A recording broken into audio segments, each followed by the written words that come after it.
Huyeron del hambre y de la muerte en Irlanda para comenzar una nueva vida en Boston, Massachusetts. Una vida de riqueza, privilegio y poder. Conciudadanos del mundo. Del campesinado irlandés a la realeza estadounidense. Estos son los Kennedy. Sus relaciones interpersonales han tenido un impacto tanto en Estados Unidos como en el resto del mundo. Con el triunfo y la gloria, llegan el escándalo y la tragedia. Ha sucedido algo aquí. A través de las sucesivas generaciones, los Kennedy se han convertido en algo más que una familia. Constituyen la gran dinastía estadounidense.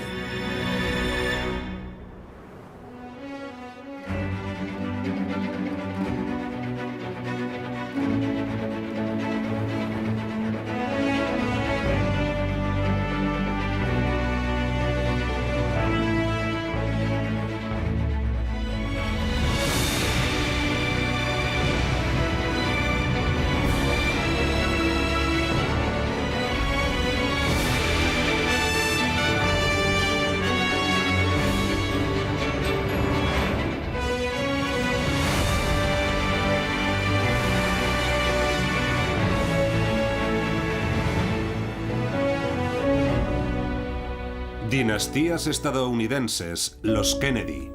Capítulo 1. El poder de la riqueza. El nuevo embajador estadounidense en Reino Unido, Joseph Kennedy, se enfrenta a una batería de cámaras y camarógrafos cuando se dispone a partir hacia la corte de San Jaime. Cuando el presidente Roosevelt envía a Joseph Kennedy en 1938 a través del Atlántico para ser embajador de Reino Unido, ya era una estrella, una celebridad. Había dirigido unos estudios en Hollywood y ya era un hombre de éxito en las finanzas y la política. Se encontraba entre los 20 hombres más ricos de Estados Unidos. Fue una gran noticia. El ascenso de Joseph Kennedy es tan notable como aparentemente imparable. Joe Kennedy provenía de una familia irlandesa que se abrió camino desde la base hasta la cima. Eran forasteros. Sus abuelos llegaron a Boston durante la gran hambruna de la patata de la década de 1840, así que la familia lleva solo 2 generaciones alejada del campesinado irlandés. El señor Joseph Kennedy, embajador estadounidense, partió hacia el Palacio de Buckingham para presentar sus credenciales ante el rey. Que un católico irlandés ocupara aquel puesto constituía la victoria perfecta en el esfuerzo de mi abuelo por sentirse aceptado. Y en lo que a mí respecta, es un placer estar aquí.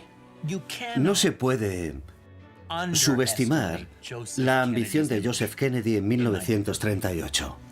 Mi abuelo tenía ambiciones de convertirse en presidente. ¿Y qué creen que descubre que le interesa a toda Inglaterra? ¿Qué tal la familia, señor Kennedy? Joseph y Rose Kennedy tienen 9 hijos. Desde el primogénito Joseph Jr. hasta el Benjamín Ted, los Kennedy no son una familia cualquiera. Son una familia en una misión. Hay Kennedys a su izquierda y Kennedys a su derecha. Los camarógrafos ingleses trabajan a destajo para poder fotografiar al nuevo embajador estadounidense en Reino Unido con sus 9 hijos. Se alinearon ante las cámaras de la prensa. Con él llega Joseph Jr. de 22 años y John de 21. Sonreían. Todos tenían algo que decir. Este es mi primer viaje a Europa y estoy muy ilusionado. Ni siquiera pude dormir anoche. Aparecen un montón de citas en los periódicos diciendo tenemos 11 embajadores por el precio de uno y cosas así. Pets Corner en el Zoológico de Londres es inaugurado por el pequeño Kennedy que muestra una gran simpatía con los animales. Así que toda la familia fue aceptada con un gran entusiasmo. Los Kennedy comprenden antes que ninguna otra familia estadounidense la importancia del glamour. Hasta entonces, el glamour era algo que estaba circunscrito a Hollywood. Los Kennedy lo llevan al territorio de la política por primera vez, de una manera moderna, y como resultado de ello, todo el mundo se enamora de esta familia. La familia Kennedy representaba realmente a Estados Unidos en su ascenso, un país de inmigrantes, donde cualquiera podía prosperar si era lo suficientemente inteligente, lo suficientemente ambicioso. La gente miraba a los Kennedy y veía el sueño americano.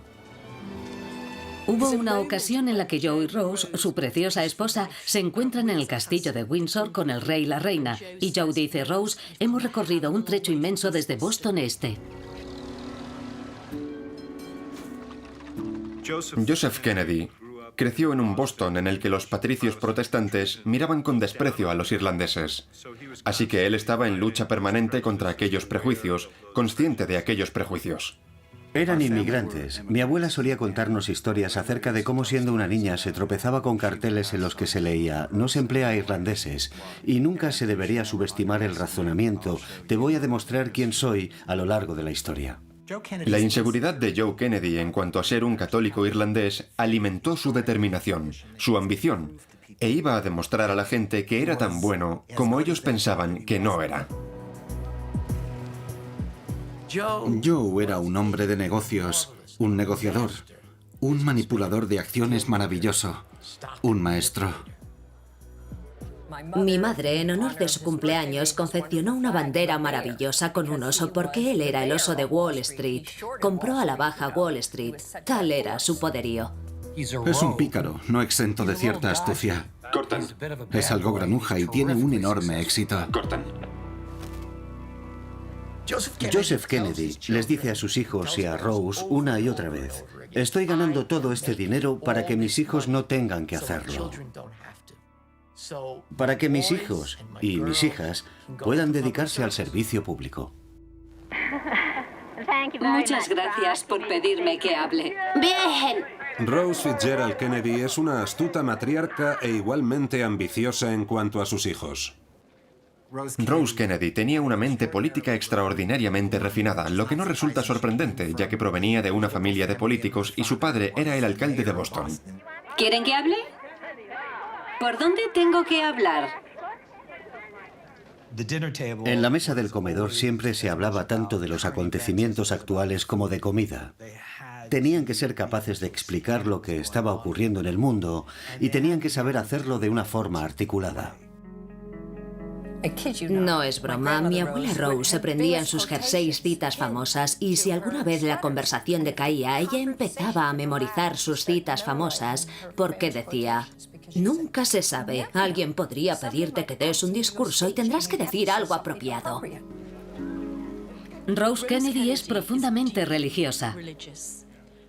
Es una de las familias católicas más prominentes. Asisten a la coronación del Papa. En gran parte todo eso proviene de Rose. Instruyó a sus hijos para que fueran buenos católicos, instruyó a sus hijos varones para que fueran líderes y a sus hijas para que criaran muchos hijos católicos. Joe Kennedy tenía una extraordinaria ambición de ser rico y lo consiguió. Tenía una familia maravillosa y era el representante estadounidense en la corte de San Jaime. Pero quería ser presidente de Estados Unidos. Cuando las nubes de guerra empiezan a cernirse sobre Europa, una sombra se proyecta sobre los sueños de Joseph Kennedy. Lo que está claro es que Joseph Kennedy termina en el lado equivocado de la historia de una forma dramática.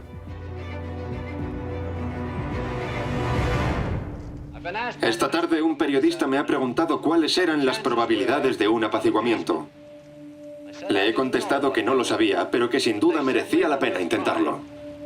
Como embajador de Estados Unidos en Londres, Joseph Kennedy está desesperado por evitar la guerra entre Reino Unido y la Alemania nazi. Le preocupa que si los británicos van a la guerra, Estados Unidos vaya a la guerra. Considera que la guerra es ruinosa para la economía de un país. Joe Kennedy comentaba que el mejor papel para Estados Unidos era permanecer neutral, y el mejor papel en cuanto a los nazis era apaciguarlos, trabajar con ellos y de alguna manera no tener que ir a la guerra contra ellos. Él creía que podía llegar a un acuerdo con Hitler y que Hitler era un político y estadista racional. Y en eso estaba totalmente equivocado. Nunca vio el desafío moral que Hitler planteaba. Debo comunicaros que en este momento nuestro país está en guerra con Alemania.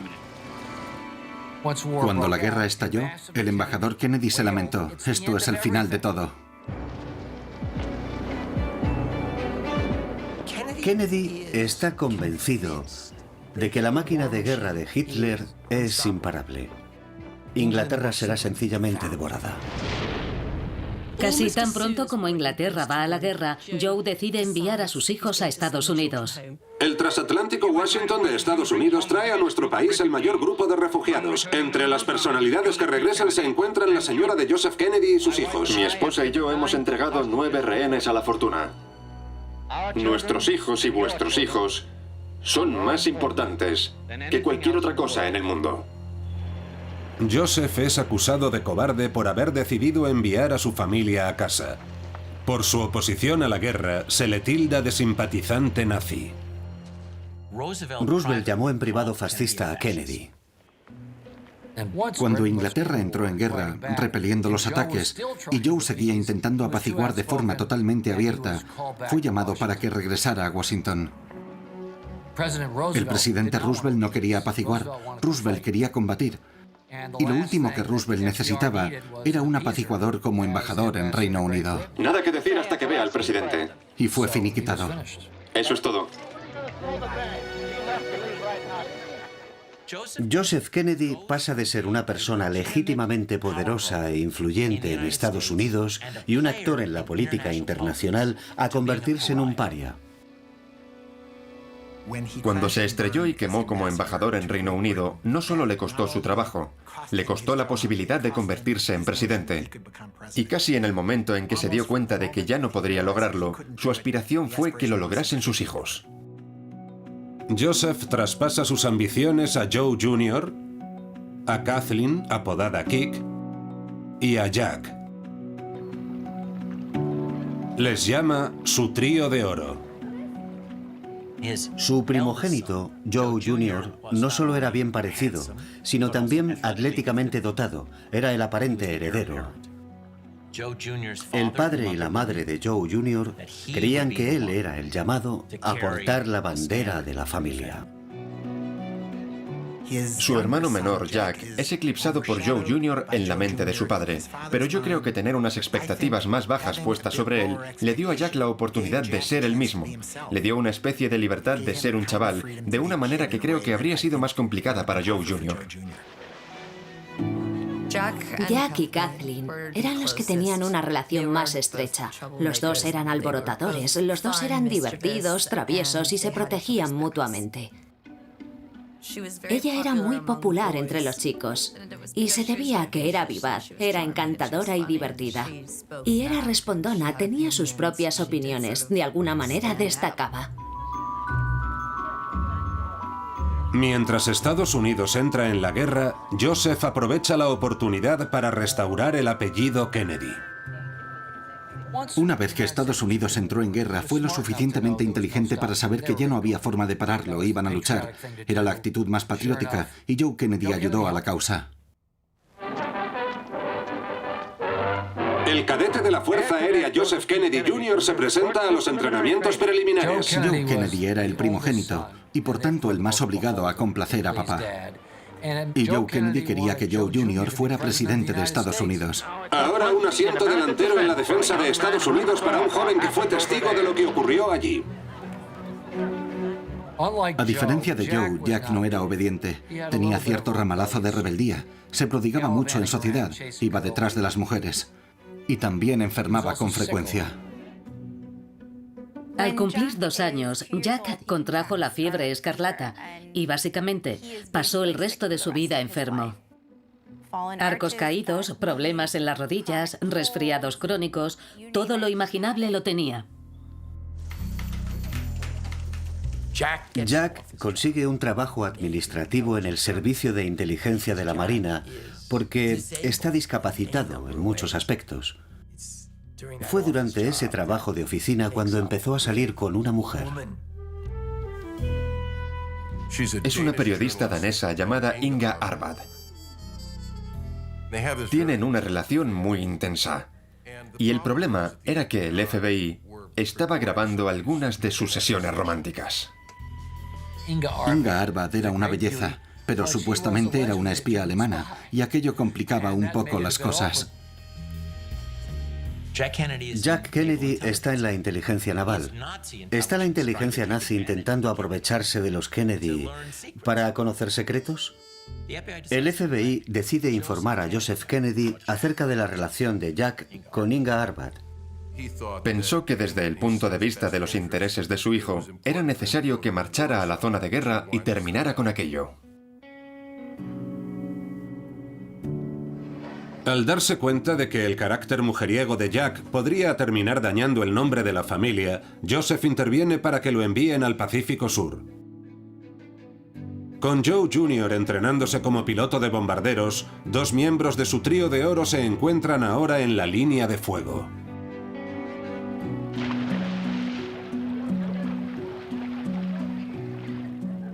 Joe y Rose criaron a sus hijos con la sensación de que eran superhumanos, invulnerables, niños de oro. Y pensaban que nunca les ocurriría nada. Pero los Kennedy guardan un doloroso secreto familiar. Desde muy temprana edad, Rosemary, la mayor de las hijas de los Kennedy, sufría un leve retraso. Le diagnosticaron dificultades en el aprendizaje a la edad de 6 o 7 años. Llega el momento de la puesta del árbol y es presentada en la corte. Este año la emocionante experiencia la vive la señorita Rosemary Kennedy, hija del embajador estadounidense. Su madre decide que debe ocupar parte del tiempo en casa con tutores que la instruyan para que intente estar a la altura de los demás niños de una forma que es muy moderna. La práctica habitual en un caso así habría sido enviarla a una institución, pero el abuelo y la abuela dijeron que no harían eso. Iban a quedarse con Rosemary en casa para criarla con sus demás hermanos.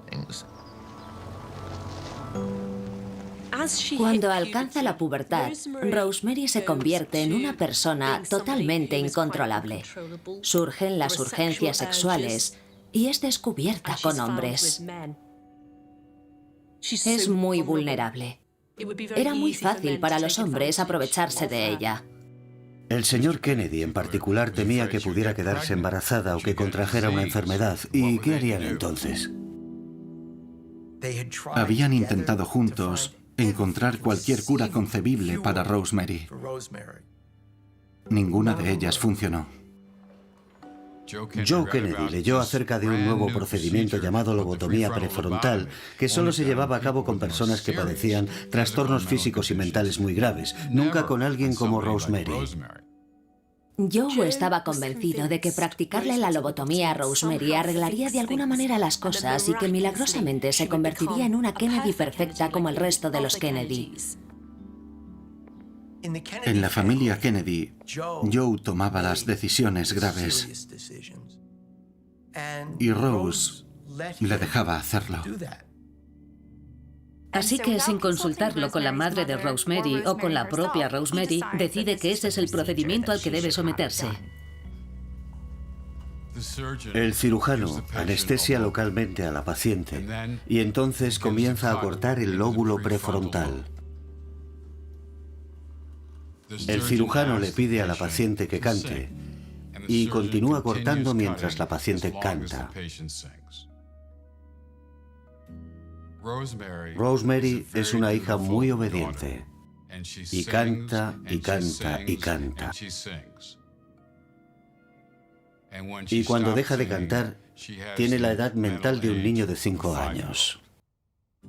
Al final del procedimiento había perdido la habilidad para hablar y está claro que la intervención había salido terriblemente mal. Y Rosemary es internada en diferentes instituciones desde 1941 hasta que fallece en 2005.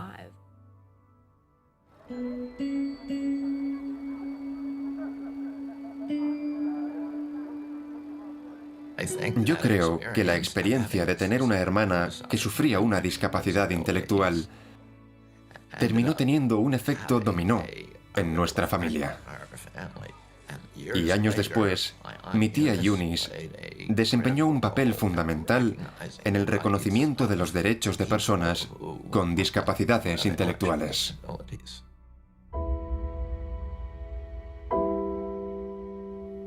Esta es la primera tragedia que sufre la familia Kennedy. Rose está abrumada por lo que le ha sucedido a su hija, pero también está abrumada por el hecho de que su segundo hijo, Jack, que es físicamente muy frágil, se ha alistado para el que probablemente sea el trabajo más exigente de la Marina desde el punto de vista físico. Está a cargo de la patrullera PT-109, una pequeña lancha torpedera que opera en el escenario del Pacífico. La lancha PT es un nuevo tipo de embarcación que transporta torpedos para atacar a los buques enemigos bajo la línea de flotación. Jack tiene problemas terribles de espalda. Y servir en una patrullera PT solo va a exacerbar la dolencia que sufre. La lancha PT de Jack Kennedy estaba patrullando en una noche oscura sin luna. No ven un barco japonés enorme que viene directamente hacia ellos. Y prácticamente parte el barco de JFK por la mitad. Jack sale despedido hacia el mamparo de la embarcación y se golpea en la espalda. 2 de los miembros de su tripulación han muerto y el resto se encuentra rodeado de llamas en el agua.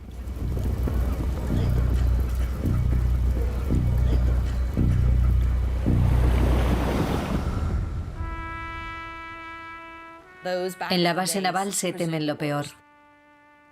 Presuponen que no ha habido supervivientes y celebran un servicio religioso, una misa, para Kennedy y su tripulación. Joe Kennedy recibe un telegrama comunicándole que su hijo ha desaparecido y se calla la noticia. No le cuenta nada a su familia para no asustarlos. Cuando la tragedia golpeó a la familia Kennedy, Joe padre no lo compartió con otros miembros de la familia, ni siquiera con su esposa, la madre de sus hijos. De modo que vivía con ese tipo de agonía privada, preguntándose si su segundo hijo está muerto.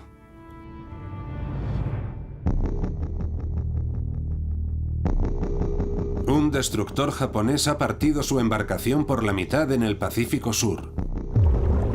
El teniente John Fitzgerald Kennedy, de 26 años de edad, está desaparecido en acción. Kennedy dijo a sus hombres: «Soy el capitán, vamos a tener que nadar». Y contestaron: «Capitán, estamos a millas de la isla más cercana». Uno de sus hombres está herido. Y Jack, que era un tipo pequeño y enjuto, remolca a aquel hombre, más grande y corpulento que él, muchas millas. Nadaron durante horas. Encontraron una isla, pero era territorio ocupado por los japoneses. 2 nativos de las Islas Salomón los encontraron y les dijeron que intentarían ayudarlos, pero no hablaban muy bien inglés. Así que Kennedy cogió un coco y usando su cuchillo escribió un mensaje que decía: 11 supervivientes, los nativos conocen nuestra posición, necesitamos una pequeña embarcación, Kennedy. El coco llega a las líneas aliadas y Kennedy y su tripulación son rescatados. La pérdida de la lancha torpedera PT-109 no fue considerada por John Kennedy, ni por nadie en el entorno de esa zona de combate, como un acto de heroísmo, sino como un desastre. Jack tendría que haber sido sometido a un consejo de guerra, porque permitió que su torpedera estuviera en el lugar equivocado en el momento inoportuno. Joseph Kennedy ve una oportunidad para transformar el desastre en triunfo. Joe Kennedy tenía aún muy buenos contactos políticos e intervino de inmediato. Y gracias a una investigación cuidadosamente manejada y supervisada personalmente por él, Joe Kennedy se aseguró de que la historia diera un giro positivo y se convirtiera en el gran mito heroico de JFK, salvando a su tripulación. Warner Brothers lleva a la pantalla una de las aventuras más importantes jamás filmadas. Se convirtió en un libro y años después en una película. Fue una acreditación de liderazgo y una acreditación de coraje y se convirtió en el eje central de la historia de Jack Kennedy. El joven al que interpreto es originario de Boston. Su nombre, Teniente John Fitzgerald Kennedy. Jack Kennedy se convierte en el arquetipo del héroe militar, del hombre desinteresado. Y es una parte importante de la narrativa que se está elaborando a su alrededor. Joe Jr. está celoso. Su hermano pequeño es un héroe. Y él no lo es. Fue extremadamente difícil para Joe Jr. Siempre había sido el hermano mayor, el chico de oro. En Boston se celebró un banquete en honor a Jack. Más tarde, cuando Joe Jr. regresó a su casa, se echó a llorar y dijo: les demostraré quién soy. Y en la madrugada del mes de abril se lleva a cabo la inspección final. Han entrenado y trabajado muy duro para poner a punto los aviones. Ya estás en camino, Joe. Ha llegado el momento. Joe Jr. parte para unirse a los aliados en Europa, aprovechando su oportunidad para convertirse en otro héroe Kennedy. Si eras británico o estadounidense, el paso definitivo para ser considerado un gallardo héroe de guerra era convertirse en piloto. Y eso fue lo que hizo Joe, asumiendo la más aterradora de las misiones, que era pilotar un bombardero Liberator y atacar la mayor amenaza para los aliados entonces, la flota de submarinos alemanes U-Boats.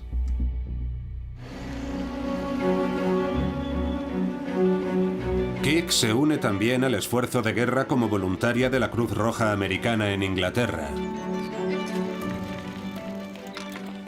Kathleen Kennedy era una chica encantadora que cautivaba a los chicos. Y allí conoció a uno de los muchachos más ricos y de mayor prestigio social, el hijo mayor del duque de Devonshire. Era el soltero más deseado de Londres, el heredero de la casa Chatsworth. Era un buen partido. El deber llama desde la encantadora casa Chatsworth, sede del ducado de Devonshire. Cabría imaginar que Joe y Rose estarían absolutamente emocionados de que su hija hubiese alcanzado vertiginosamente cotas tan altas. Pero por desgracia Billy era adecuado en todos los sentidos excepto en uno: no era católico romano. Hubo sentimientos encontrados. Joseph Kennedy veía el romance de su hija con la sensación de que los Kennedy habían alcanzado la cima. Sin embargo, un detalle muy interesante es que Rose no compartía la misma sensación de éxito. Para ella, el romance de Kik amenazaba su propio sentido de identidad y el sentido de identidad de la familia. Kik se convierte en el primero de los hijos de Kennedy en contraer matrimonio, pero la unión no cuenta con la bendición de sus padres.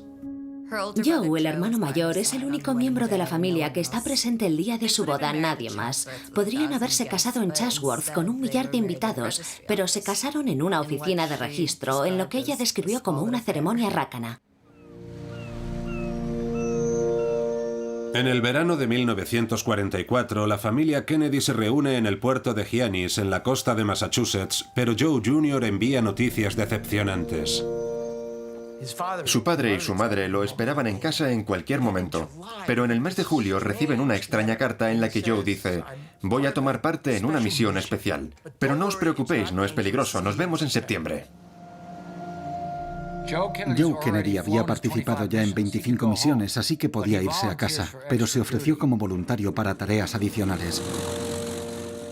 Y pilotó un bombardero lleno de explosivos para destruir un arma secreta alemana en la costa francesa.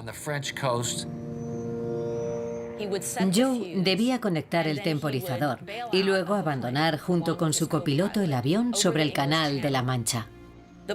El avión debía volar entonces por control remoto y atacar los supercañones que Hitler estaba instalando en la costa francesa. Y en la mente de Joe Kennedy Jr. esa misión era su pasaporte para convertirse en héroe. Dijo: en caso de que no regrese, por favor, decidle a mi padre que le quiero mucho.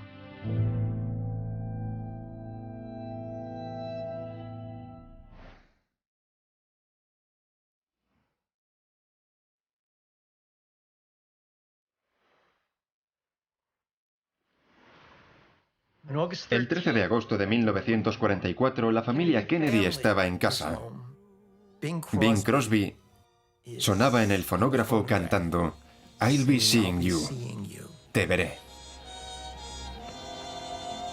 Joe Jr. no está. Se ha ofrecido voluntario para una misión secreta. Rose ve a dos sacerdotes que se acercan a la casa familiar. Hemos venido a hablar con el señor Kennedy, le dicen. Ella responde, oh, está durmiendo la siesta. ¿Quieren entrar y tomar un poco de té? Entonces le dicen, no, tenemos muy malas noticias sobre Joe. Suben las escaleras y le cuentan a Joe la terrible noticia de que su amado hijo ha muerto en acción. Joe tiene que bajar y comunicarle al resto del clan que Joe ha muerto. Y les dice, no hay tiempo para llorar, tenemos que seguir viviendo. Los Kennedy no lloran. Y Jack dice, él no querría que nos quedáramos aquí sentados llorando por él, saldremos a navegar. Y eso es lo que hicieron. Joe Kennedy, lleno de ira por la muerte de su hijo, culpó al presidente. Dijo, ese hijo de puta de Roosevelt ha matado a mi hijo.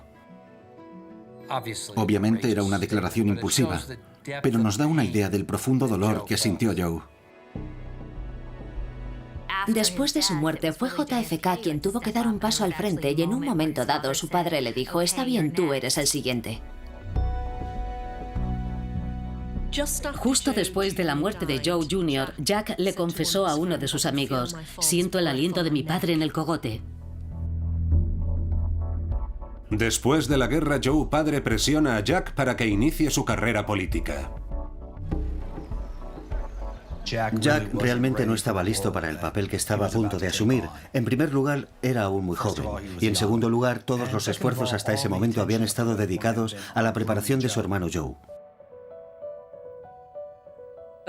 Pero los Kennedy siempre encuentran la manera de hacer realidad sus sueños. Y el sueño de Joe Kennedy padre en 1946 era que Jack entrara en el Congreso. El problema es que no hay un asiento vacante para postularse en Boston. Sin embargo, hay uno en el Distrito 11 que está en manos de un político de dudosa reputación llamado James Michael Carley. Y Joe le soborna pagando sus deudas y otros favores para que abandone su puesto y se postule para la alcaldía, dejando su asiento vacante para Jack. Y de la noche a la mañana, Jack se encuentra caminando por las calles, estrechando manos y besando a bebés, mientras aprende a ser un político. Kennedy trabajaba desde el amanecer hasta el anochecer. Comenzaba el día en las fábricas a las 6 de la mañana. Y continuaba acudiendo a un mitin tras otro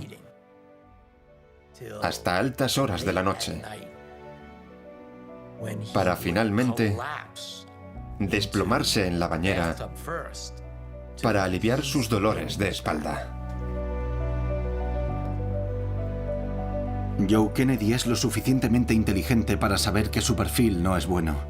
Es un conciliador y sabe que su papel es permanecer en la sombra, entre bastidores. Pero Joe tiene dinero, así que se dedica a proporcionar los fondos para posibilitar la carrera política de Jack. El Reader's Digest presentó a John Kennedy como un héroe de la Guerra del Pacífico, y su padre se encargó de darle a aquello la máxima publicidad. Creo que Joe Kennedy padre compró 100.000 copias del artículo del Reader's Digest para ayudar en la campaña. Más tarde diría, por la cantidad de dinero que me gasté en esa campaña, podría haber elegido a mi chofer. El papel de héroe de guerra era algo de lo que sabían hacer muy buen uso. El dinero de Joe Kennedy ayuda sobremanera, pero es la historia de la PT-109, más la energía familiar, más los contactos políticos de la familia, los que demuestran ser una combinación ganadora en 1946. Jack Kennedy fue elegido para la Cámara de Representantes. Pero los esfuerzos de Jack en la campaña tienen un alto costo. Cae enfermo. Los médicos le diagnostican la enfermedad de Addison, que causa un debilitamiento del sistema inmune, lo cual le hace propenso a sufrir enfermedades e infecciones. Al principio los médicos piensan que Jack va a morir joven, pero entonces se están desarrollando nuevos tratamientos que logran mantenerlo con vida. La familia no quiere que la enfermedad de Jack sea de dominio público. De manera que filtran a la prensa que Jack sufre un brote recurrente de malaria. Con apenas 30 años de edad, Jack se enfrenta a su propia mortalidad. Era un fatalista. Hablaba mucho de la muerte, no le asustaba, pero tenía la sensación de que le iba a suceder probablemente más pronto que tarde. Y sin duda eso ayudó a que se convirtiera en un hombre con prisas.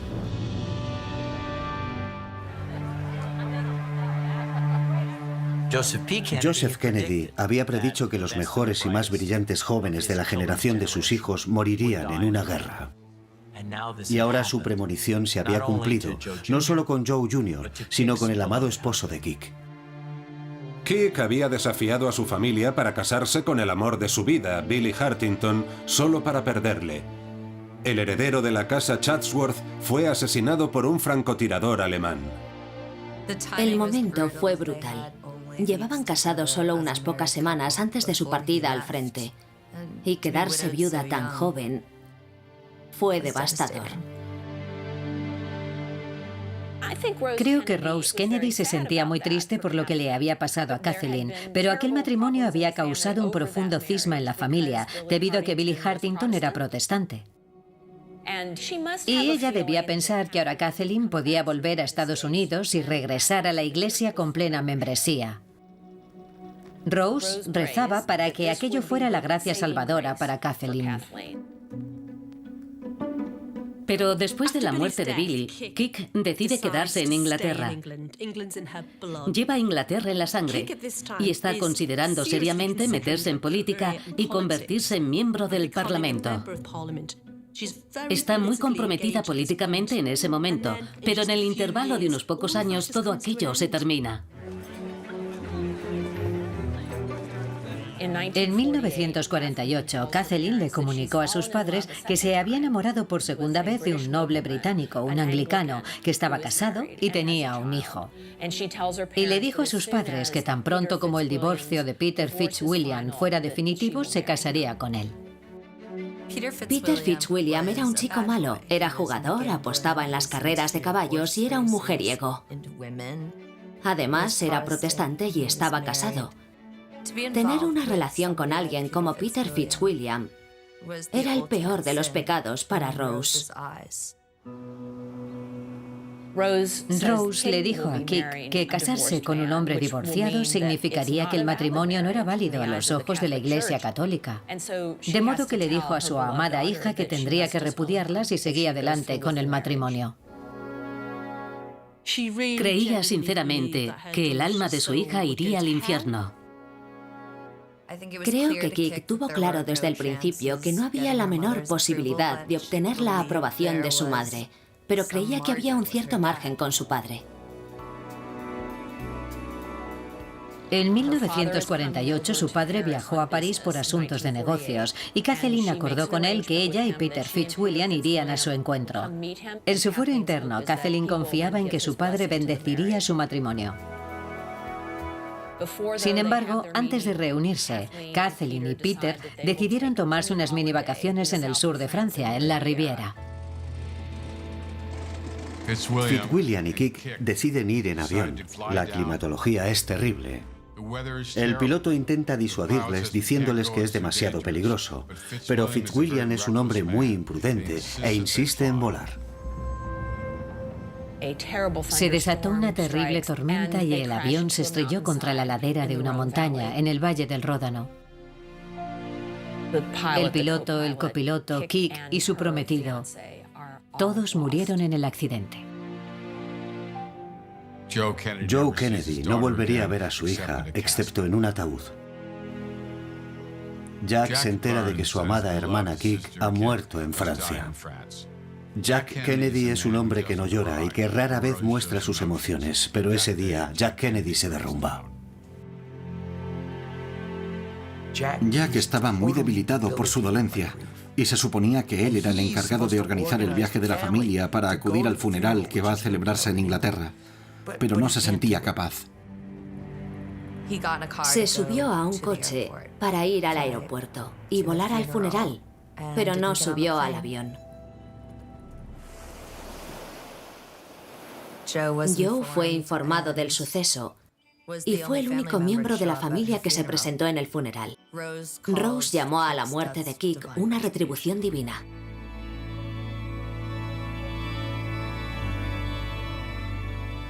Mi esposa y yo hemos entregado 9 rehenes a la fortuna. Joe Kennedy había perdido a su hijo primogénito Joe Jr. Había perdido a su hija mayor Rosemary a causa de una lobotomía fallida que, según la familia, había acabado con su vida. Y su amada Kik también se había ido. Un sentimiento de fatalidad parece cernirse sobre los Kennedy, y a finales de los años 40, del trío de oro ya solo queda Jack. La antorcha había pasado a sus manos. Las ambiciones de sus padres eran ahora sus ambiciones. Y la responsabilidad de continuar con la dinastía era, a partir de ahora, su carga. Capítulo 2. El camino al poder.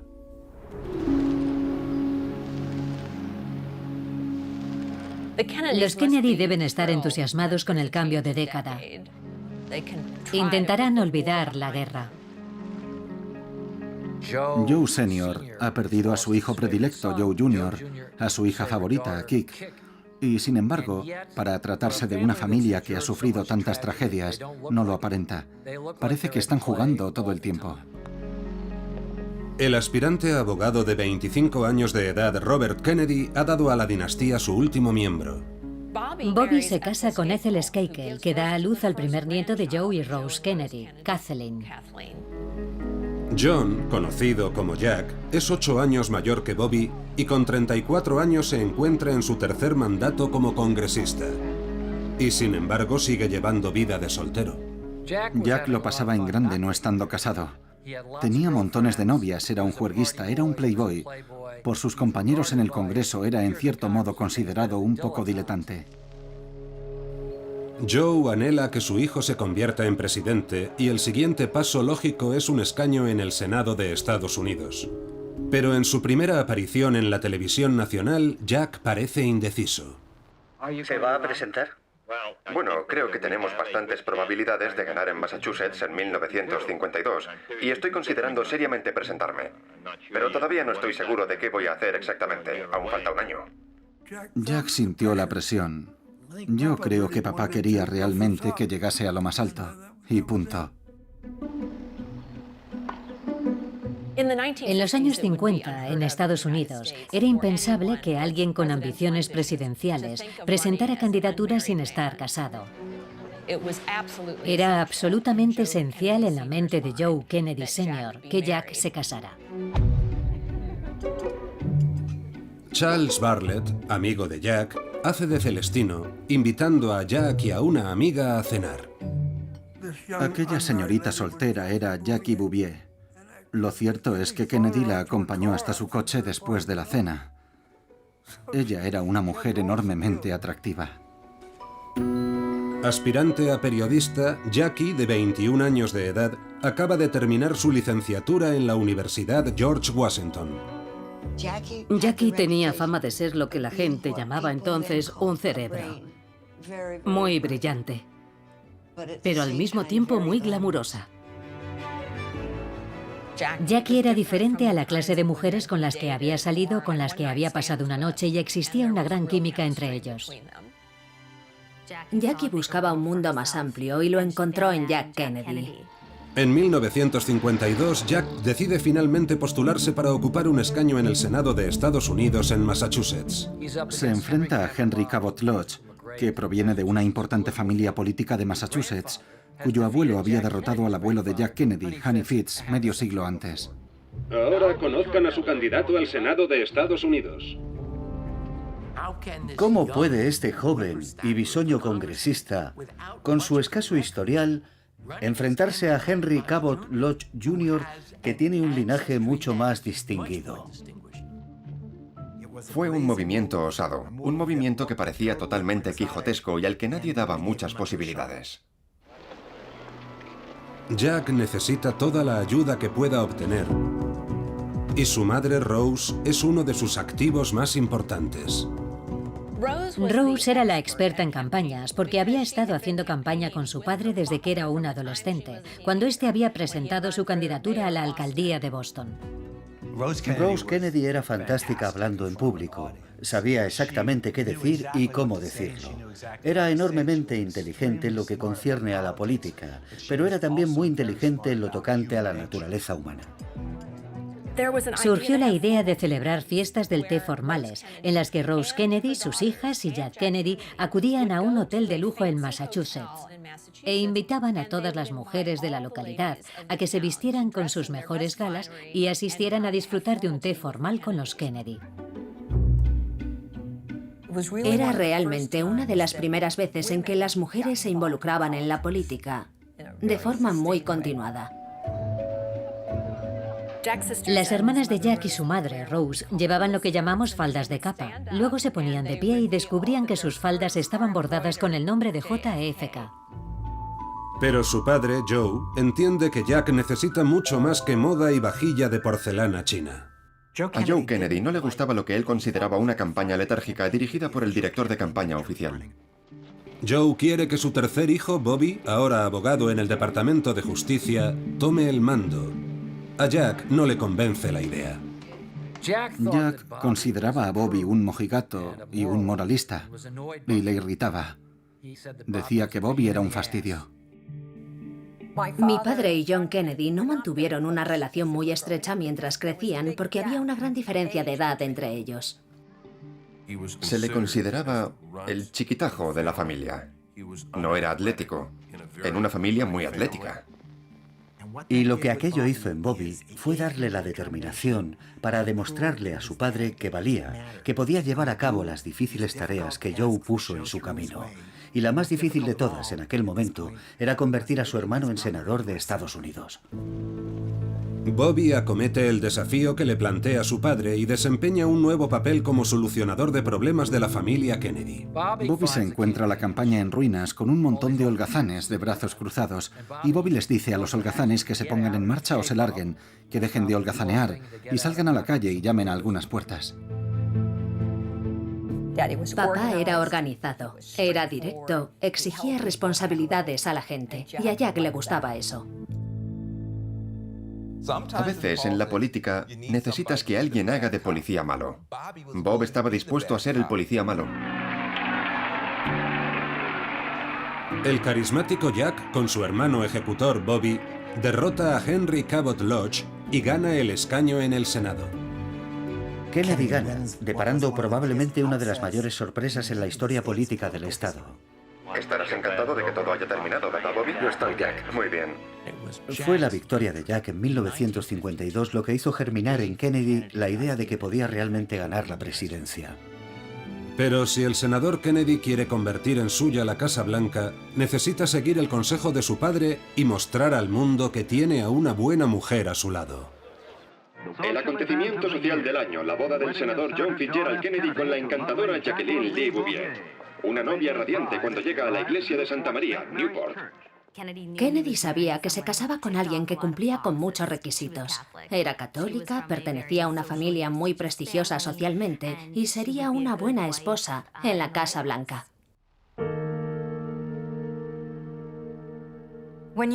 Cuando ves las imágenes de la boda, parece que estás viendo una película. No parece real. Tienes a JFK. Es guapísimo, se mueve con prestancia, es esbelto. Incluso en blanco y negro parece que está hecho de oro. Y luego tienes a Jackie, que parece sencillamente una estrella del teatro y la gran pantalla. Todo parece perfecto, todo el mundo parece estar a gusto. Y sin embargo, más tarde nos enteramos de que Jackie se sentía muy infeliz con la boda. Joe quiere que la boda sea un lugar donde invitar a la gente que podrá beneficiar a su hijo cuando presente finalmente su candidatura a la presidencia de Estados Unidos.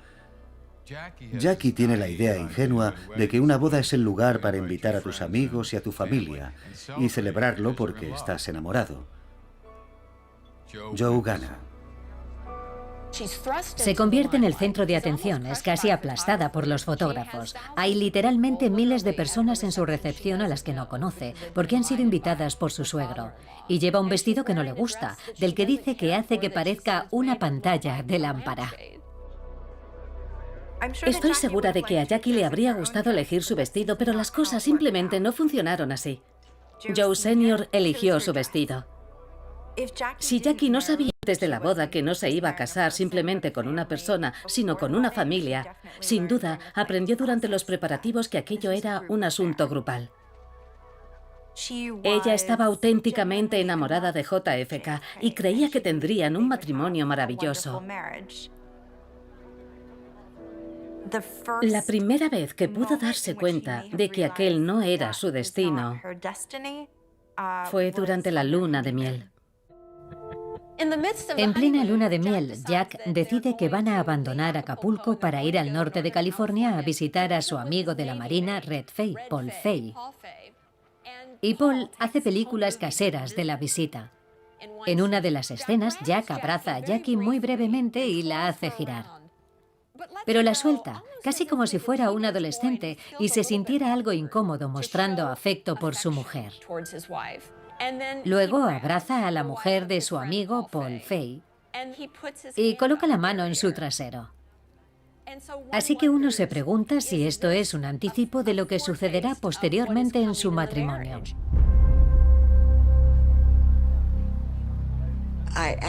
Le pregunté, si intentas afanosamente ser presidente, ¿por qué lo pones en peligro saliendo con mujeres?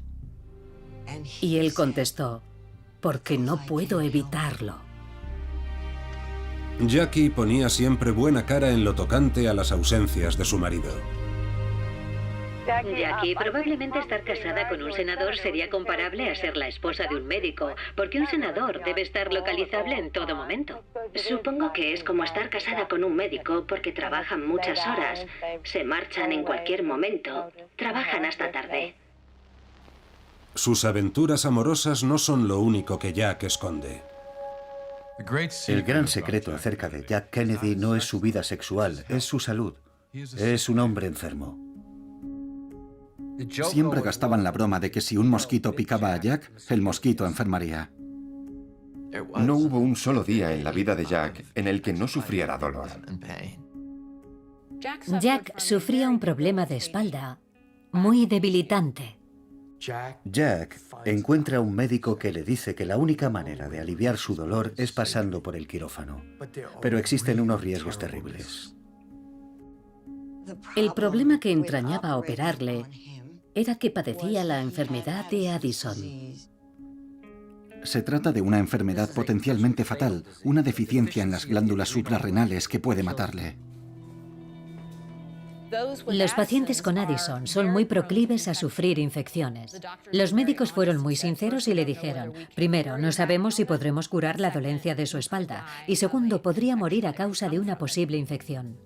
Los médicos le dicen que existe un 50% de probabilidades de que pueda causarle la muerte, y en conversaciones con su padre, Kennedy le dice, escucha, prefiero aprovechar esta oportunidad porque la alternativa para mí es no tener nunca una vida completa.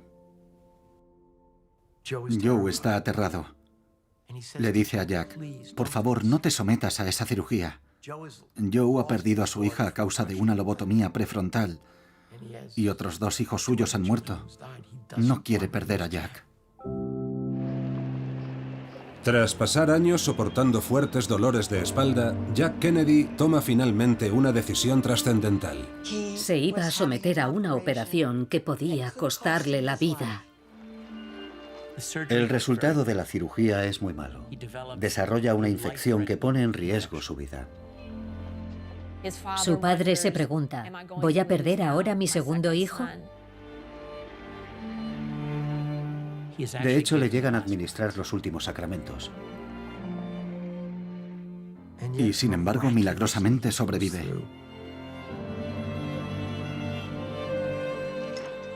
Los médicos le habían colocado una placa de acero para tratar de estabilizar su espalda y Jackie tiene que encargarse de la tarea de cambiar los apósitos de la terrible herida. Jack se recupera con la ayuda de Jackie, pero cree que sus días podrían estar contados. Si piensas que vas a morir joven, actúas de forma diferente, porque sabes que te queda poco tiempo aquí. La tensión aumenta alrededor del Salón de Convenciones de Chicago a medida que se acerca el momento de las nominaciones y los delegados llegan para la gran sesión. Aunque no había pasado mucho tiempo desde su operación de espalda, Jack quería demostrar a todo el mundo que él era vital y estaba en forma. En la Convención Demócrata Nacional, Jack sorprende a todo el mundo anunciando su candidatura a la vicepresidencia. Jack mira a Bobby y le dice: Bobby, ¿puedes llamar a papá y darle la noticia? Joe Kennedy quería que su hijo fuera presidente de Estados Unidos, pero no quería que se postulara para la vicepresidencia y perdiera, y dilapidara su prestigio antes de estar preparado para la verdadera candidatura a la Casa Blanca. El hombre estalla obscenamente a través del teléfono. Chicos, no sabéis lo que estáis haciendo. Casi como un padre que hablara a unos niños de 5 años. En ese momento, Jack Kennedy por primera vez en su vida desobedece a su padre totalmente. Bobby y Jack Kennedy van de un lado a otro por el salón de convenciones intentando reunir delegados. Es todo muy desorganizado y poco profesional, pero en realidad no saben qué demonios están haciendo. El senador Kefauver se convierte en candidato a la vicepresidencia en uno de los finales más igualados y emocionantes que cualquier convención haya visto en años. Está muy reñido, casi ganan, pero finalmente pierden. Senador John Kennedy de Massachusetts. Aquello fue duro para él. Era la primera vez que Jack Kennedy era derrotado. Damas y caballeros, tienen mis reconocimientos, ya que esta convención ha elegido a un hombre que ha hecho campaña en todos los rincones del país. Deja claro que quiere que toda la convención cierre filas en torno a Estes Kefauver. Espero que esta convención sea unánime en lo que concierne a la candidatura de Estes Kefauver. Gracias. Existe una tradición en la política estadounidense, y es que saber reconocer la derrota es el primer paso para una victoria futura. Jack ha dado la vuelta a la derrota. Y hay más buenas noticias. Jackie está esperando un bebé. A mediados de la década de 1950, la dinastía Kennedy está creciendo. Bobby tiene 4 hijos. La hermana menor de Jack, Patricia, tiene 1. Y Eunice tiene 2. Jack quiere también tener hijos y sería la guinda en el pastel para un hombre joven que aspira a la presidencia. Jackie ya había tenido un aborto espontáneo y en 1956 volvía la ilusión porque estaba embarazada de nuevo. Se fue a vivir con su madre mientras esperaba el nacimiento de su hijo. John Kennedy fue a visitar a su padre al sur de Francia y luego se fue en un crucero con sus amigos. Mientras estaba incomunicado con Jackie, Jackie se pone de parto de forma repentina y prematura. Es llevada de inmediato al hospital y tiene una importante hemorragia. La situación es muy preocupante. Jack no pudo ser localizado durante un par de días y fue Bobby quien acudió al hospital.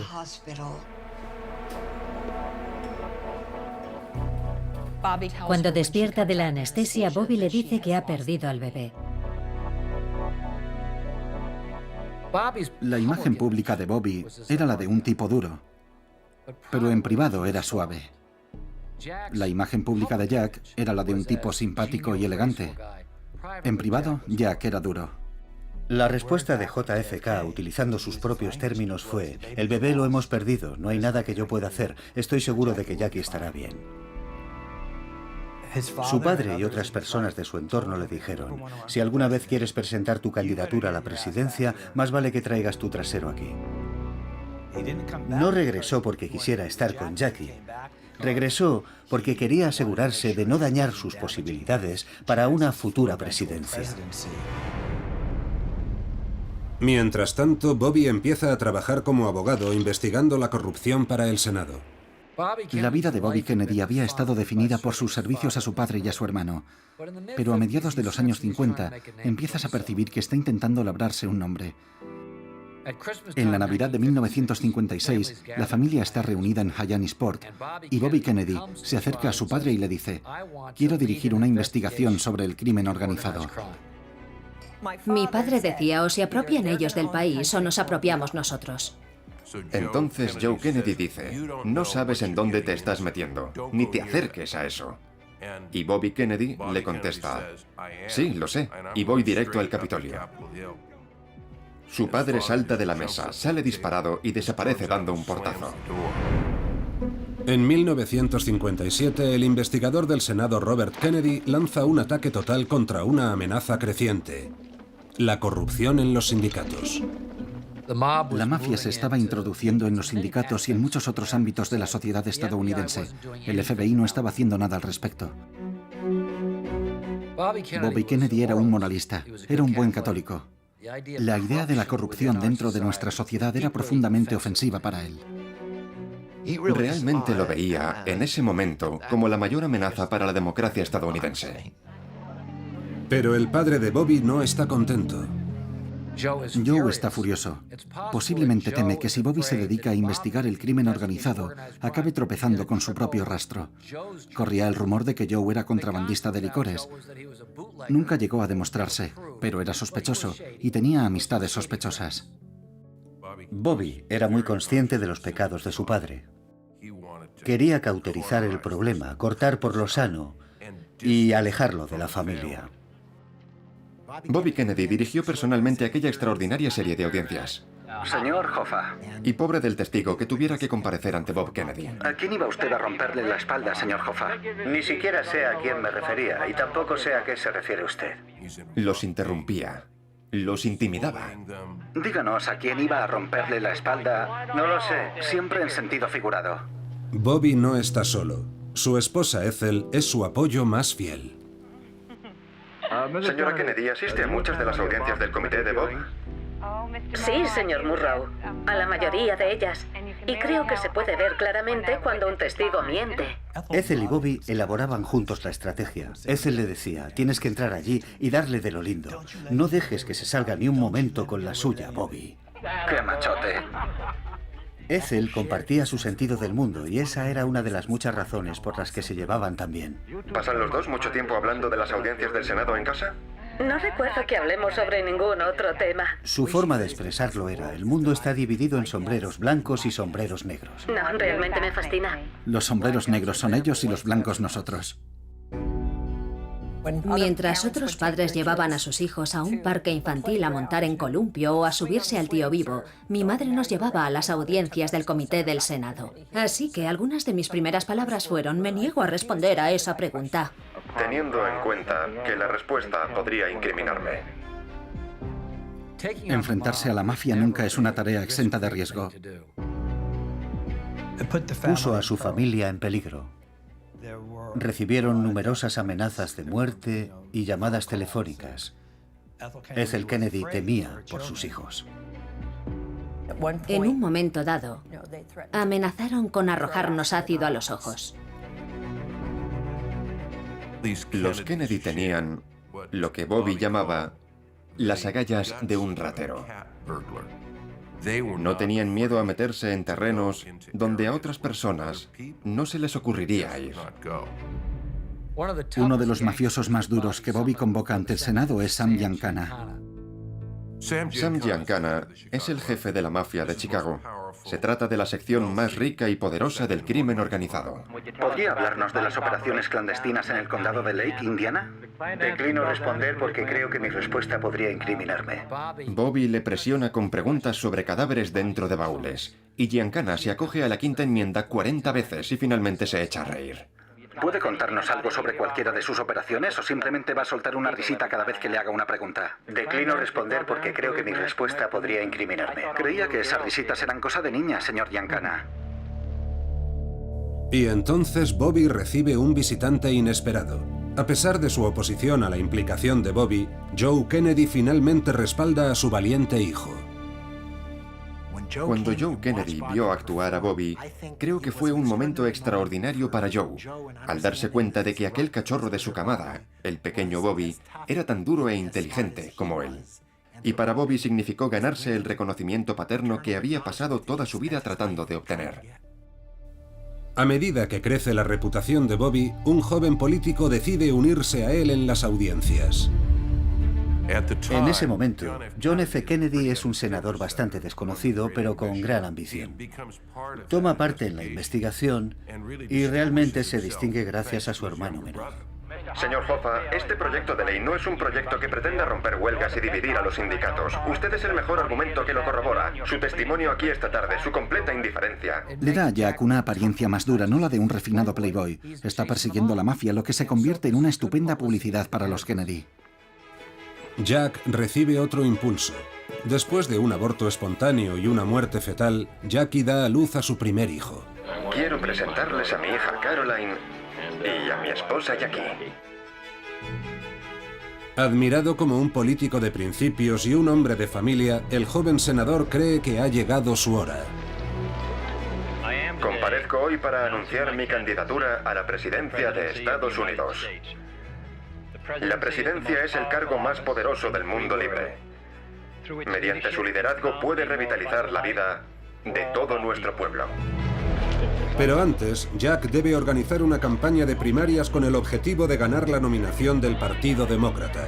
La máquina de la familia Kennedy se pone en marcha. Muchas gracias. Lamento que mi madre no haya podido estar aquí esta noche. Y mi hermana Eunice, y mi hermana Jean, y mi hermano Teddy. Y mi primo Joe Garland y mi prima María. Así que tendréis que conformaros conmigo. Muchas gracias. Nunca compites contra un solo Kennedy. Compites contra todos los Kennedy. Es un asunto familiar al completo. Jackie estaba dispuesta a ir con Jack y a hacer campaña con él en pueblos pequeños, a visitar hogares desfavorecidos y a hablar con la gente. Y como a pesar de su tremendo glamour tenía los pies en la tierra, conectaba con la gente tanto como su marido. Jackie era capaz de hacerte sentir como si fueras la única persona en su vida, en el momento en que hablaba contigo. Pero ni siquiera el atractivo de Jackie Kennedy puede garantizar la victoria. Kennedy es un candidato muy atractivo, pero tiene tres grandes debilidades. Es católico, es mujeriego y está gravemente enfermo. Las facetas de mujeriego y de enfermo se pueden ocultar, pero no puede ocultar que es católico. Los Kennedy recorren el país para asegurarse la nominación demócrata de Jack, pero la oposición aumenta. Gente como usted piensa votar en contra de Kennedy debido a su religión. ¿Lo hará usted? Yo lo haré, sí. ¿Lo hará? Sí. ¿Por qué? Porque creo que debo votar por un protestante. Hubo un gran fervor anticatólico en los años 60. Billy Graham, el famoso predicador, junto con Norman Vincent Peale, jefe de una iglesia, firmaron una carta que decía: no votéis a John Kennedy porque entonces el Papa nos dirá lo que tenemos que hacer. Es un recordatorio de que a pesar de toda su riqueza y poder, los Kennedy siguen siendo unos forasteros. Mi abuela Rose, que era una católica irlandesa, siempre sintió que no era aceptada por los WASP, los protestantes anglosajones blancos. Mi abuelo, Joe Kennedy, leyó una vez en el periódico una descripción suya como irlandés. Y dijo: ¿cuándo dejarán de llamarme irlandés? Soy estadounidense. Mientras la gente de Virginia se prepara para votar, ¿cuál cree que será el resultado? Bueno, espero que nos vaya bien, pero sí, supongo que lo sabremos mejor cuando se haga el recuento de votos. Las primarias de Virginia son un momento decisivo para los Kennedy. Jack Kennedy tenía que demostrar que podía ganar en un estado que era en un 98% protestante. Si eras capaz de ganar en Virginia, era como demostrar que un católico podía ganar. Jack y Bobby tomaron una decisión estratégica brillante. En lugar de dejar que el tema de su fe católica se pudriera entre bastidores, decidieron coger el toro por los cuernos. Durante los últimos meses y años, he respondido casi a diario preguntas de la prensa sobre mis puntos de vista religiosos. Dijo que no había tenido que pasar ningún test de religión cuando sirvió en el ejército, y que su hermano tampoco había tenido que pasarlo cuando combatió y murió en acción. Poca o ninguna atención se prestó a mi religión cuando llegué a la Cámara de Representantes y cuando vine al Senado, aunque pronuncié casi el mismo juramento que pronuncia el presidente de Estados Unidos. Jugó de manera inteligente. Dijo, no voy a recibir órdenes del Papa, voy a representar a la gente. Un presidente no es elegido para ser el protector de la fe. Básicamente les dijo a los estadounidenses, sé que pertenecéis a un país tolerante que no dejará que algo tan banal como la fe que profeso os impida votar por mí. Jack bate todos los pronósticos ganando las vitales elecciones primarias de Virginia y se presenta en la Convención Nacional Demócrata en Los Ángeles exudando confianza. Estamos con Kennedy. No creo que haya habido otro candidato tan esperado en la Convención Nacional Demócrata desde JFK. Y desde luego, no antes que él. Era refrescante, atractivo y carismático. Todo el mundo parecía encandilado. Era una figura que causaba una impresión enorme. Fui a la convención con mis padres. Mi padre era miembro del Comité Nacional Demócrata por Maryland. Fue muy emocionante porque mi padre había sido un gran partidario suyo. El principal rival de Jack Kennedy para la nominación demócrata es Lyndon Johnson. Aquí y ahora solicito los votos de cada delegado presente en esta sala que escuchan el sonido de mi voz. Lyndon Johnson, el líder mayoritario en el Senado de Estados Unidos y senador por Texas, cree que Kennedy es una especie de peso ligero. Algunos hablan sobre lo que se debe hacer y cuando hay que ponerse manos a la obra, simplemente no hacen nada. Pero Kennedy tiene tablas de sobra. Aprecio lo que ha dicho el senador Johnson. Ha hecho algunas referencias generales sobre las posibles deficiencias de otros candidatos presidenciales, pero como no ha sido nada concreto, supongo que se refería a algunos de los otros candidatos y no a mí. Con su ego herido, Johnson ataca de forma personal. Lyndon Johnson comenzó a menospreciar a Joe Kennedy padre, acusándole de ser conciliador con Hitler en la época anterior a la guerra.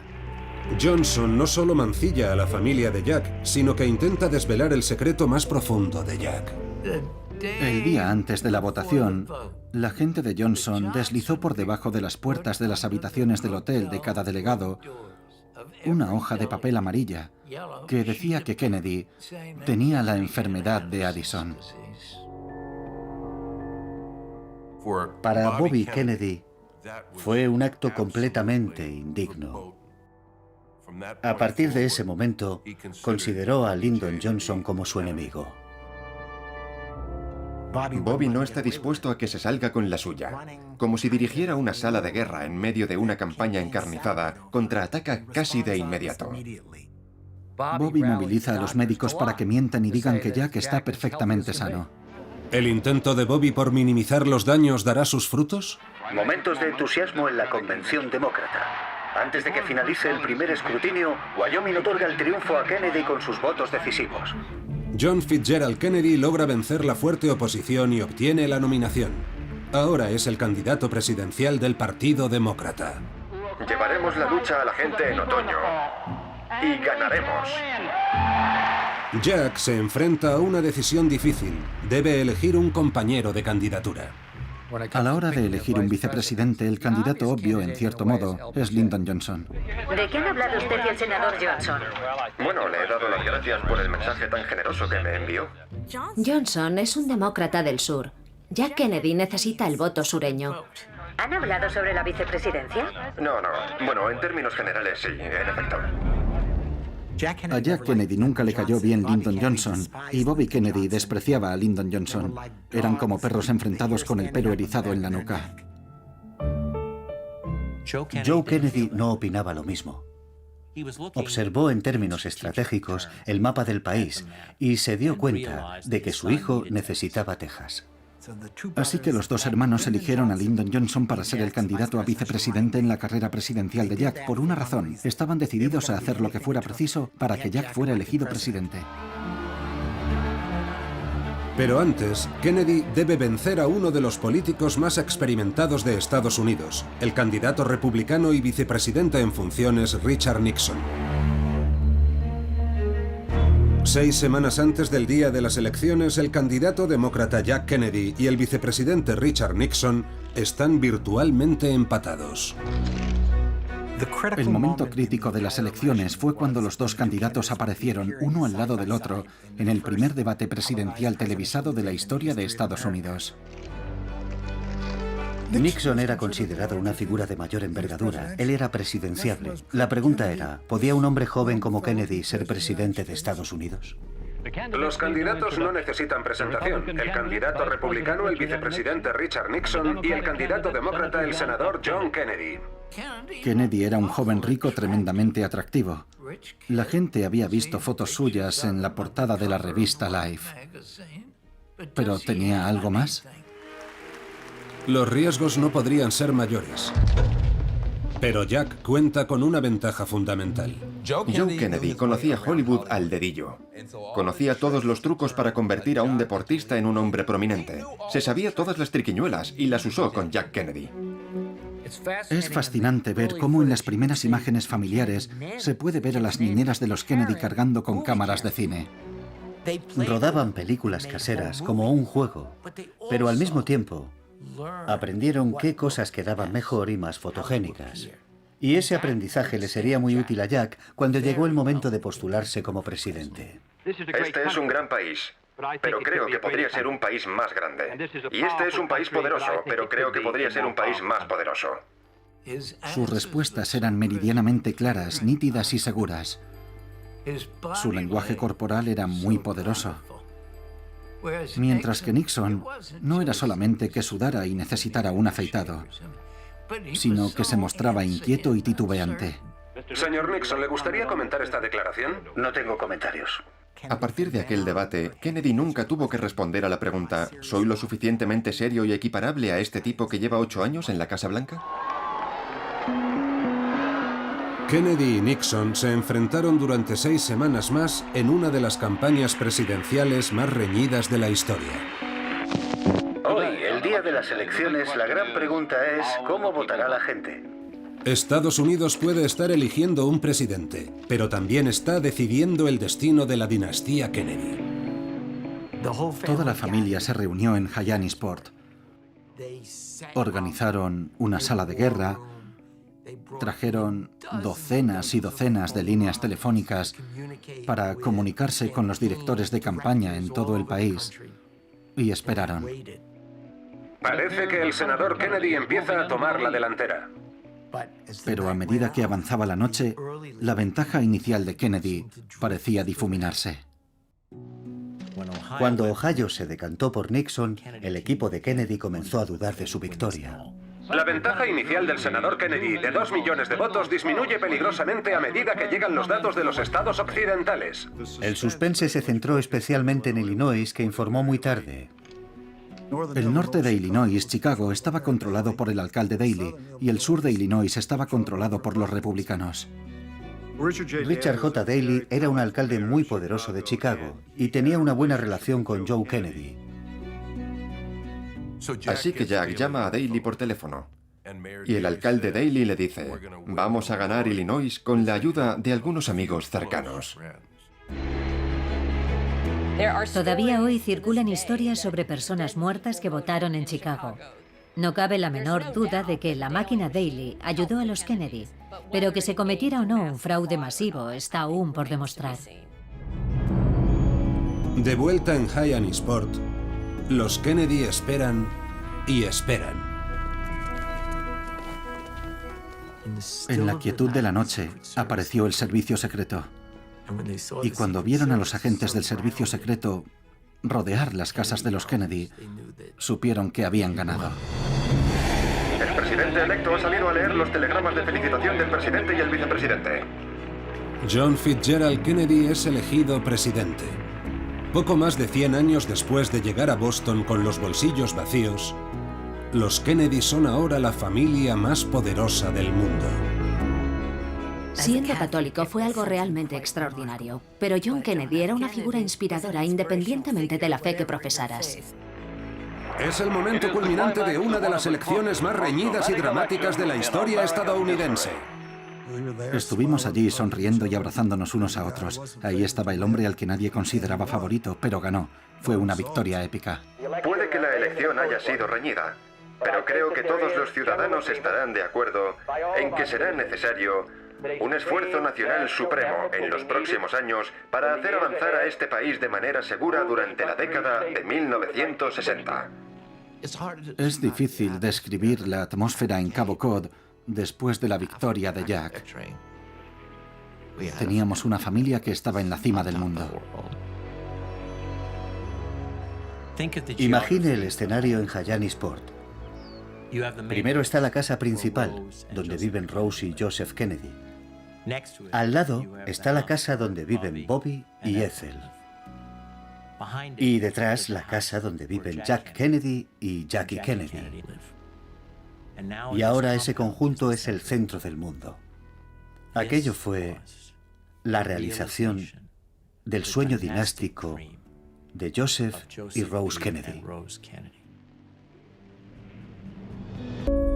Capítulo 3. Hermanos de armas.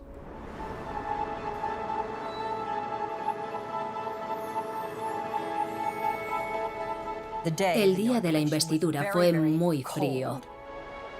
Nosotros estábamos en la estructura donde estaba la prensa.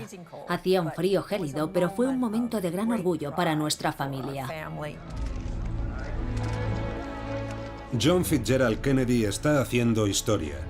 Está a punto de ser investido como el presidente electo más joven de la historia de Estados Unidos. JFK logró su objetivo cuando fue presidente. Qué gran satisfacción y alivio para la familia. Teníamos una preciosa pareja en Jackie y Jack, que creía en intentar cosas nuevas, en ver nuevos mundos. Y creía en la promesa de América, de una manera que nunca se había dicho ni pensado anteriormente. Yo, John Fitzgerald Kennedy, juro solemnemente desempeñar con lealtad el cargo de presidente de Estados Unidos. Para la familia, tener a un Kennedy en la Casa Blanca representa la inauguración de su ambición. Jack es animado por su familia. Los hermanos del presidente, sus hermanas, su madre, Rose, su esposa, Jackie, y el patriarca, Joseph Kennedy.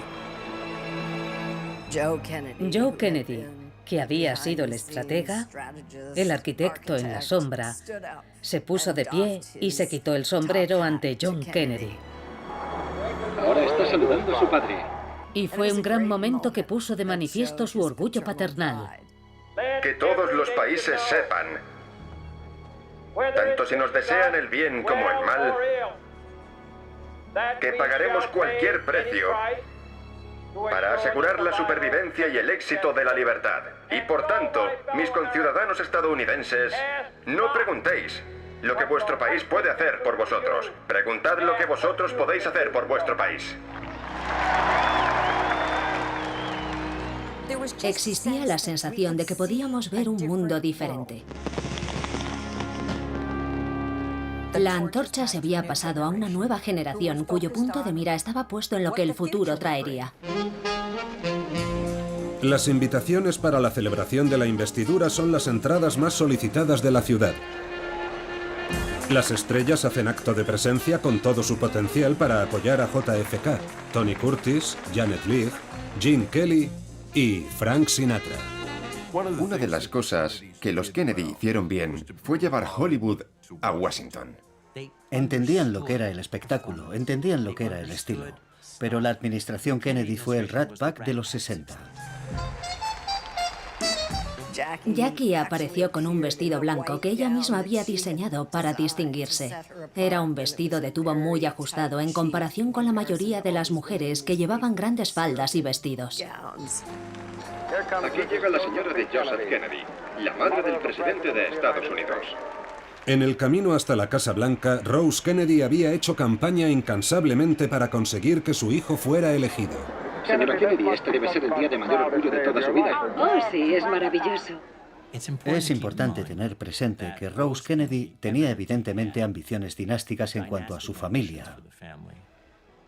Esta no es solo la historia de Joseph Kennedy, el padre prominente y pujante. Se trata de un esfuerzo conjunto por parte de Joseph Kennedy y de Rose. ¿Ha tenido tiempo realmente de sentarse tranquilamente y darse cuenta? No, creo que no. Creo que me llevará un tiempo. Robert, hermano de Jack, y su esposa Ethel se unen al triunfo familiar. Bobby había sido el director de campaña de Jack y su padre se mantiene firme en cuanto a que desempeñe un papel importante en la nueva administración. Joe Kennedy dejó que Jack eligiera su gabinete con una excepción. Joe insistió en que el siguiente fiscal general fuera Robert Kennedy. Una fría mañana de diciembre, el presidente se reúne con Bobby Kennedy en su casa de Georgetown y le comunica que le va a nombrar fiscal general. Y le dice, Bobby, agárrate las pelotas y vámonos. JFK se detiene en la puerta y le dice, peínate. Bobby, investigador del Senado durante la mayor parte de su carrera, es anunciado al mundo como el nuevo director del sistema de justicia penal de Estados Unidos. En mi búsqueda de un fiscal general que debe encabezar la lucha por la aplicación de la ley, que debe administrar nuestras leyes sin favores y con inigualable integridad, he escogido a un hombre en quien he encontrado esas cualidades. Fue un acto de escandaloso y descarado nepotismo. Bobby, que nunca había juzgado un caso en un tribunal de justicia, era probablemente la persona menos preparada para ser fiscal general en la historia de Estados Unidos. Me complace aceptar el puesto de la Fiscalía General de Estados Unidos. Entiendo y soy consciente de los grandes problemas y dificultades que tendremos que afrontar todos en ese departamento. Lo realmente sorprendente en la época fue que apenas hubo la más mínima objeción. La prensa, por ejemplo, lo aceptó totalmente. Bobby no quería ser fiscal general. Jack no quería que su hermano fuera fiscal general. A nadie le pareció que era una buena idea, pero Joe insistió. Joe sabía que Jack, un recién llegado a la presidencia, necesitaba a alguien que cubriera sus espaldas, alguien que le protegiera. Sabía que las responsabilidades que iban a recaer ahora sobre los hombros de su hijo eran absolutamente enormes. El país está totalmente encandilado con JFK y Jackie, de una manera que nunca lo había estado con nadie en la administración. Jack encabeza el séquito y lleva con él a su preciosa mujer y a su maravillosa familia. Los Kennedy tienen dos niños pequeños, Caroline, de 3 años de edad, y el bebé John Jr.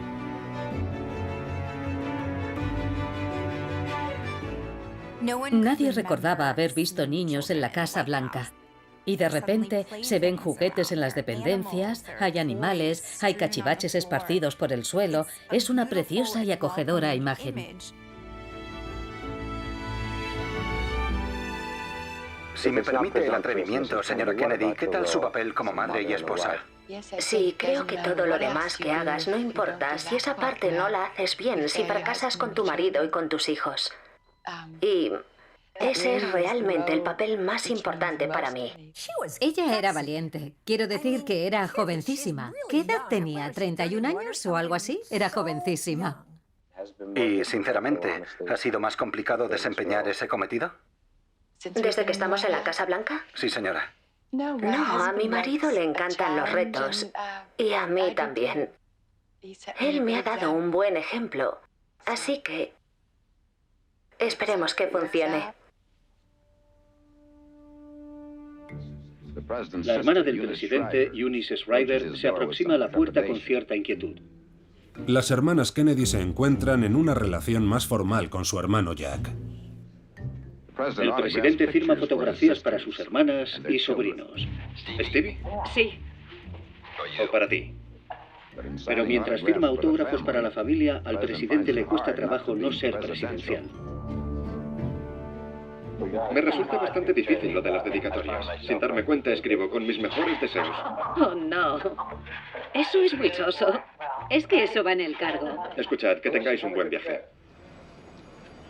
Joe Kennedy, el cerebro y el dinero detrás de la campaña de su hijo, se retira a las residencias de la familia en Florida y Hyannisport. Joe Kennedy sabía que debía tener mucho cuidado de no provocar un chaparrón durante el desfile de su hijo.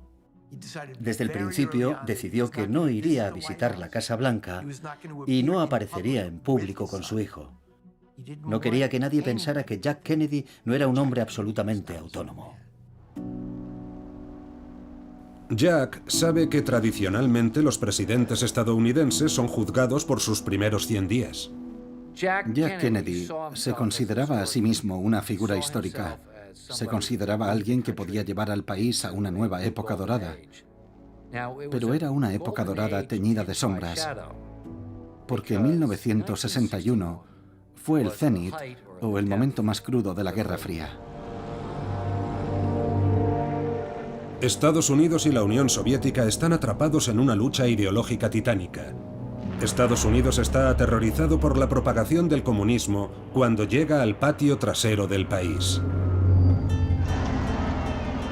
Cuba está bajo el control del ardiente revolucionario Fidel Castro.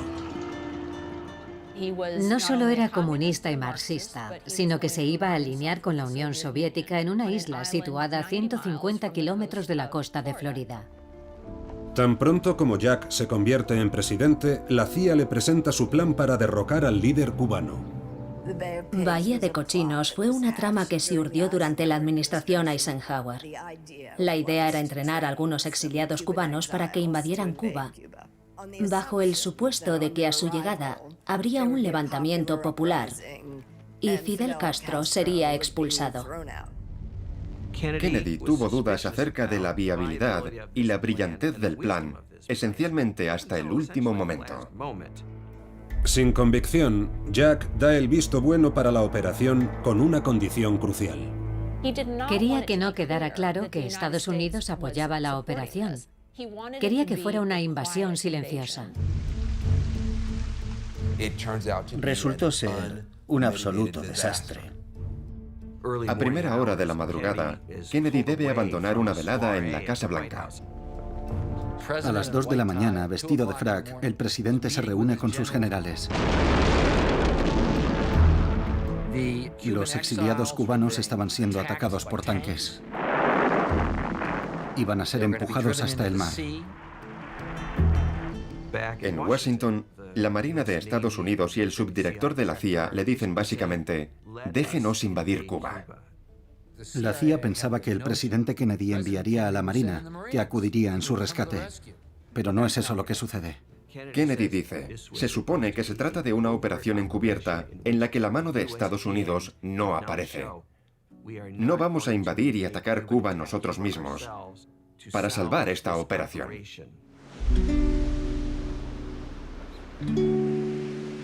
Más de 100 exiliados cubanos mueren y más de 1000 son tomados prisioneros. Al final, queda al descubierto que Estados Unidos está totalmente detrás de la invasión. Mientras Castro se jacta ante el mundo de su victoria, Estados Unidos sufre una humillación.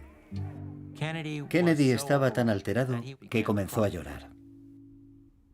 Jackie nunca había visto a su marido tan angustiado, tan abatido, tan deprimido. Él creía que su presidencia se había terminado incluso antes de comenzar, debido a esta tragedia.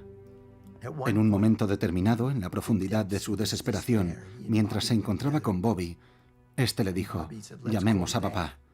A lo mejor él puede animarnos. Puede que Joe Kennedy no esté en Washington, pero sigue siendo un asesor de confianza para su hijo. Si miramos el listado de llamadas de John Kennedy durante los días del fiasco de Bahía Cochinos, podremos ver cuántas veces llamó a su padre. Joe Kennedy nunca, jamás confió en los servicios de inteligencia y había advertido a Jack acerca de la CIA. Por tanto, el suceso de Bahía Cochinos sacudió la confianza de Kennedy en sus asesores e incluso la confianza en sí mismo, Pero lo que también hizo fue fortalecer su convicción de que tenía que contar más con aquellos en quienes más confiaba, los miembros de su familia.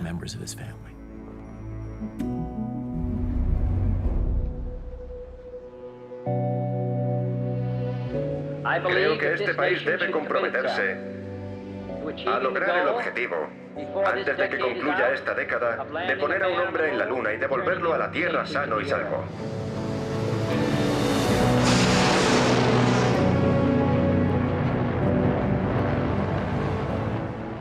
Él elevó nuestro punto de mira.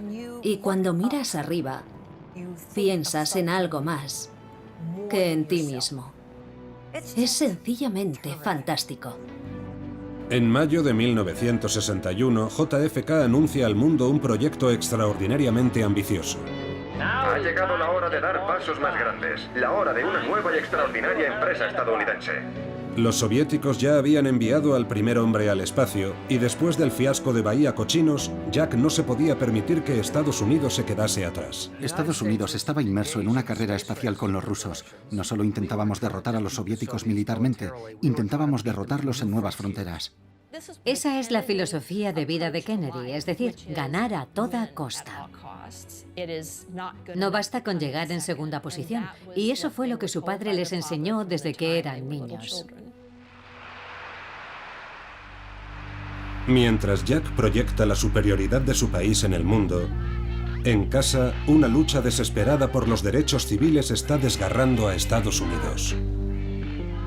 Si eras afroamericano en Estados Unidos en los años 60, no estabas viviendo en una democracia, estabas viviendo en una dictadura de segregación racial. Seguíamos viviendo violencia intensa. Los linchamientos seguían siendo una realidad. Si eras negro no podías votar, no podías comprar propiedades, no podías ir a ciertos lugares. He dicho que lo siento, pero que la dirección no nos permite servir a negros aquí. Mientras JFK está mirando a la luna y a las estrellas, lo ves como una auténtica hipocresía y contradicción. ¿Cómo puede Estados Unidos ser una democracia si sus ciudadanos se están matando, hiriendo y enviando al hospital a otros ciudadanos? Pero en la primavera de 1961, a John Kennedy y a su hermano Robert no les importaban mucho los derechos civiles.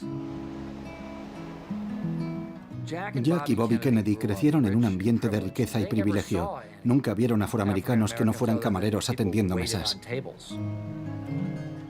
Así que no albergaban los enormes y terribles prejuicios que los blancos del sur tenían contra los negros. Les preocupaba Rusia, les preocupaba la Guerra Fría, el gran juego como ellos lo consideraban, y temían que la lucha por los derechos civiles pudiera de alguna manera distraer o desviar la atención del asunto principal. Mucha gente está diciendo que ya es suficiente. Quieren que el presidente tome medidas contra la opresión brutal que tantos afroamericanos están obligados a soportar. En el sur, los negros no podían viajar en los mismos autobuses o al menos en los asientos delanteros con los blancos. A finales de 1961, un grupo de jóvenes estudiantes blancos y negros decidieron que iban a eliminar la segregación racial en el sistema de autobuses interestatal de Estados Unidos. Se autodenominaban los Viajeros de la Libertad. Iban a desafiar a la segregación en el sur, recorriendo las zonas más peligrosas. Los pasajeros de un autobús fueron atacados en la estación de autobuses de Anniston. Otro autobús detenido fuera de la localidad por un pinchazo fue incendiado. Muestra el salvajismo y la brutalidad en la televisión y pone de manifiesto la resistencia masiva no solo en el país, sino en el mundo entero. Y el gobernador de Alabama, John Patterson, había dicho: los ciudadanos del estado están tan furiosos que no puedo garantizar la protección a esa pandilla de revoltosos. El mundo entero está observando. La violencia podría socavar la autoridad presidencial de Kennedy. JFK dice: sáquenlos de los autobuses, impidan que se manifiesten. Jack no quiere apoyar a los manifestantes. Apoyar los derechos civiles le haría muy impopular entre los demócratas del sur. No olvidemos que el sur es sólidamente demócrata. Los llamaban Dixiecrats, pero eran demócratas.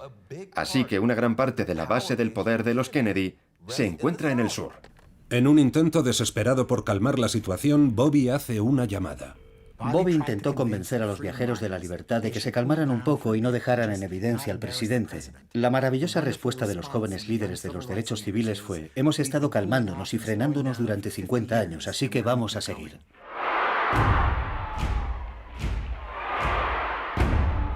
El líder de los derechos civiles, el reverendo Dr. Martin Luther King Jr., llega a Montgomery, Alabama, para unirse a la asamblea. Pronto la iglesia es rodeada por una multitud furiosa de 3.000 blancos sureños. Existe el riesgo de que incendien la iglesia. Y King llama al fiscal general en Washington y le dice: necesito su ayuda. Cientos de vidas están en peligro. Bobby se da cuenta de que tiene que actuar. En el asunto de los derechos civiles no hay término medio. ¿Estás a favor de los derechos civiles o estás en contra? El fiscal general no podía permitir que toda esa gente muriera. Eso habría constituido una inmensa tragedia. Bobby sabía que tenía que protegerlos. Se trataba realmente de hacer lo correcto y mandar al cuerno a la política. Bobby envía una fuerza federal para proteger las vidas de Martin Luther King Jr. y de los viajeros de la libertad. Y ese fue el auténtico bautismo de Bobby en cuanto a lo que el movimiento por los derechos civiles significaba para él. Bobby Kennedy tiene que ser educado. No llega a la lucha por los derechos civiles con nada que sea diferente a cualquier otro hombre blanco privilegiado. Pero después del asunto de los viajeros de la libertad, Bobby pasó de no querer saber nada del movimiento por los derechos civiles a sentir que tenía que desempeñar un papel. Creo que vamos a tener que asumir nuestras responsabilidades. Estamos en 1961, no en 1861, y vamos a tener que continuar progresando. Para Jack, la protesta de los viajeros de la libertad no ha podido llegar en peor momento. Todas las miradas están puestas en él cuando se dirige a Europa para celebrar su primera cumbre cara a cara con el líder de la Unión Soviética. John Kennedy quería demostrarle al mundo que era un estadista. Pero a Kennedy le estaban preparando una emboscada y no tenía la menor idea. He regresado esta mañana de un viaje de una semana por Europa y quiero informarles de dicho viaje con todo detalle. Ha sido en todos los sentidos una experiencia inolvidable. La primera gira internacional de los Kennedy es su oportunidad de presentarse en el escenario mundial. En París, sin embargo, Jack Kennedy no es la atracción principal. Ese fue realmente el momento en el que Jackie Kennedy se convirtió en toda una estrella. Debido a su enorme belleza y a su frescura y juventud, el interés principal de los medios franceses se centró en Jacqueline Kennedy. Era muy culta, hablaba francés con suma fluidez y era evidente que el viejo Charles de Gaulle estaba absolutamente deslumbrado con ella. Miles de personas se agolparon en las calles para ver a Jackie. Era la primera dama estadounidense realmente glamurosa que habían visto. En Estados Unidos vestía modelos de confección nacional, pero en París vistió de Givenchy.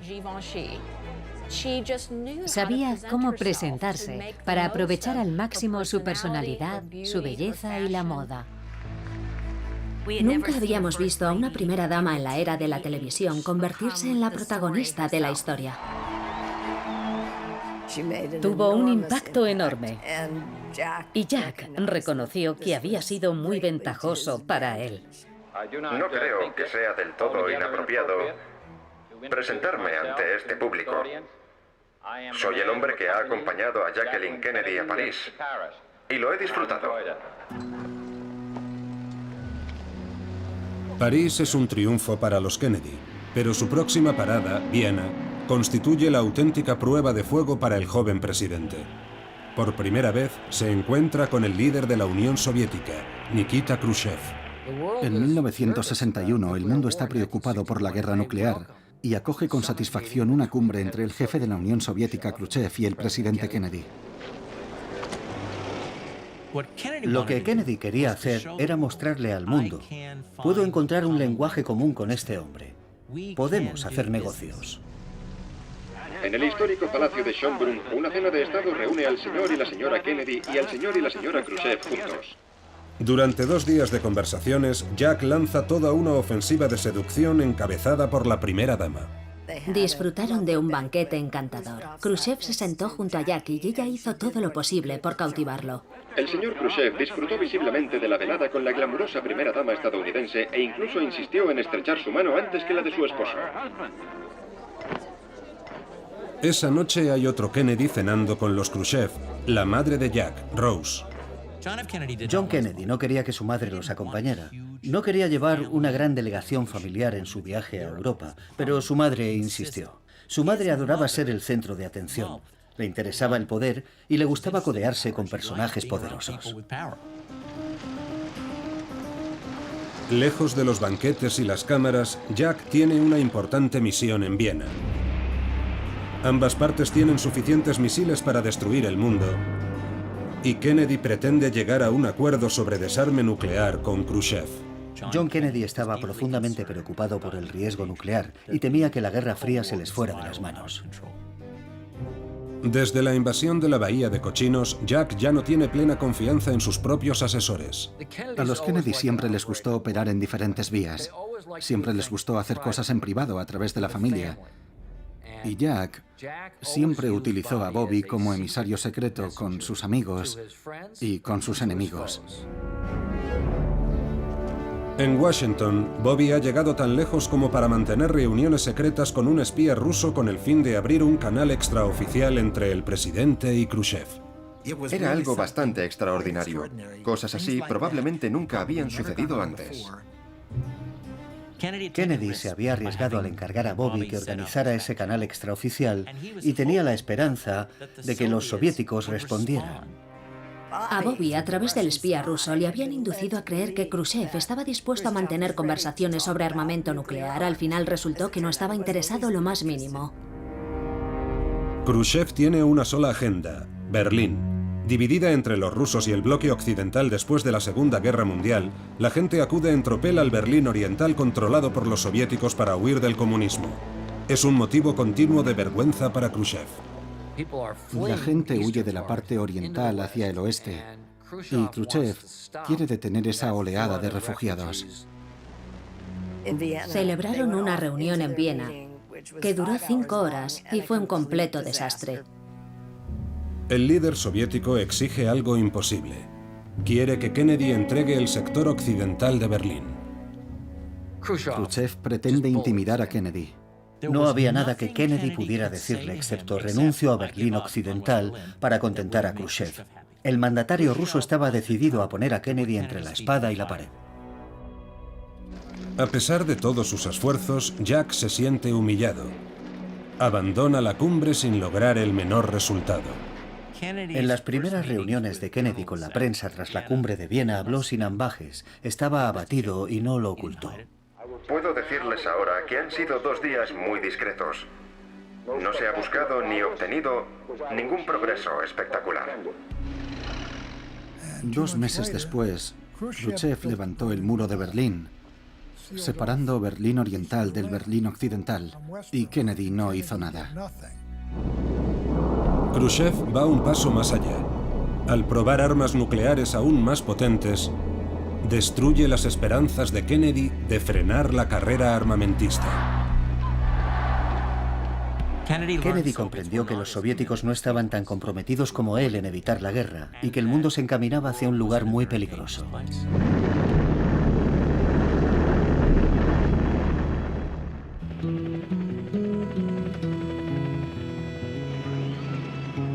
El sueño del presidente Kennedy de negociar la paz ha quedado destruido. Se retira al complejo familiar. Hyannisport era un santuario para los Kennedy. Era un refugio seguro. A pesar de todo lo que estaba sucediendo, cuando se reunían en el complejo todo se olvidaba.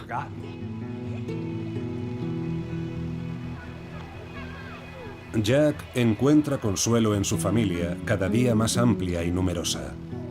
Además de sus propios hijos, John Jr. y Caroline, sus hermanos y hermanas tienen 17 hijos en total. Nos embargaba la emoción cuando aterrizaba el helicóptero y luego nos llevaban a pasear en el carrito de golf con todos los primos. Jugábamos, navegábamos y se celebraban fiestas todas las noches. Siempre estaba pasando algo.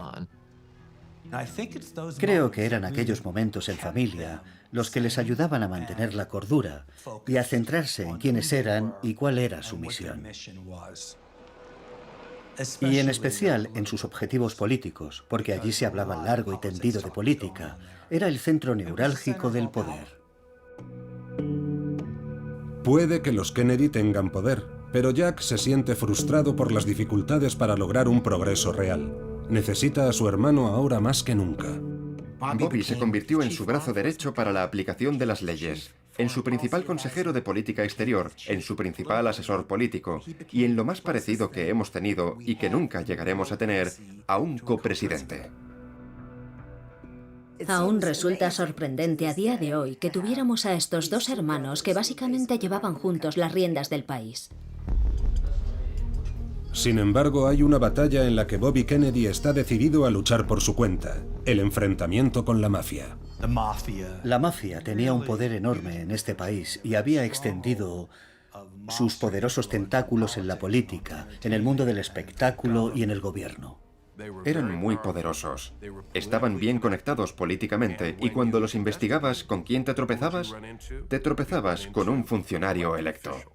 Soy Robert Pierpoint, y en ese edificio que ven al otro lado de la calle se encuentra el Departamento de Justicia de Estados Unidos.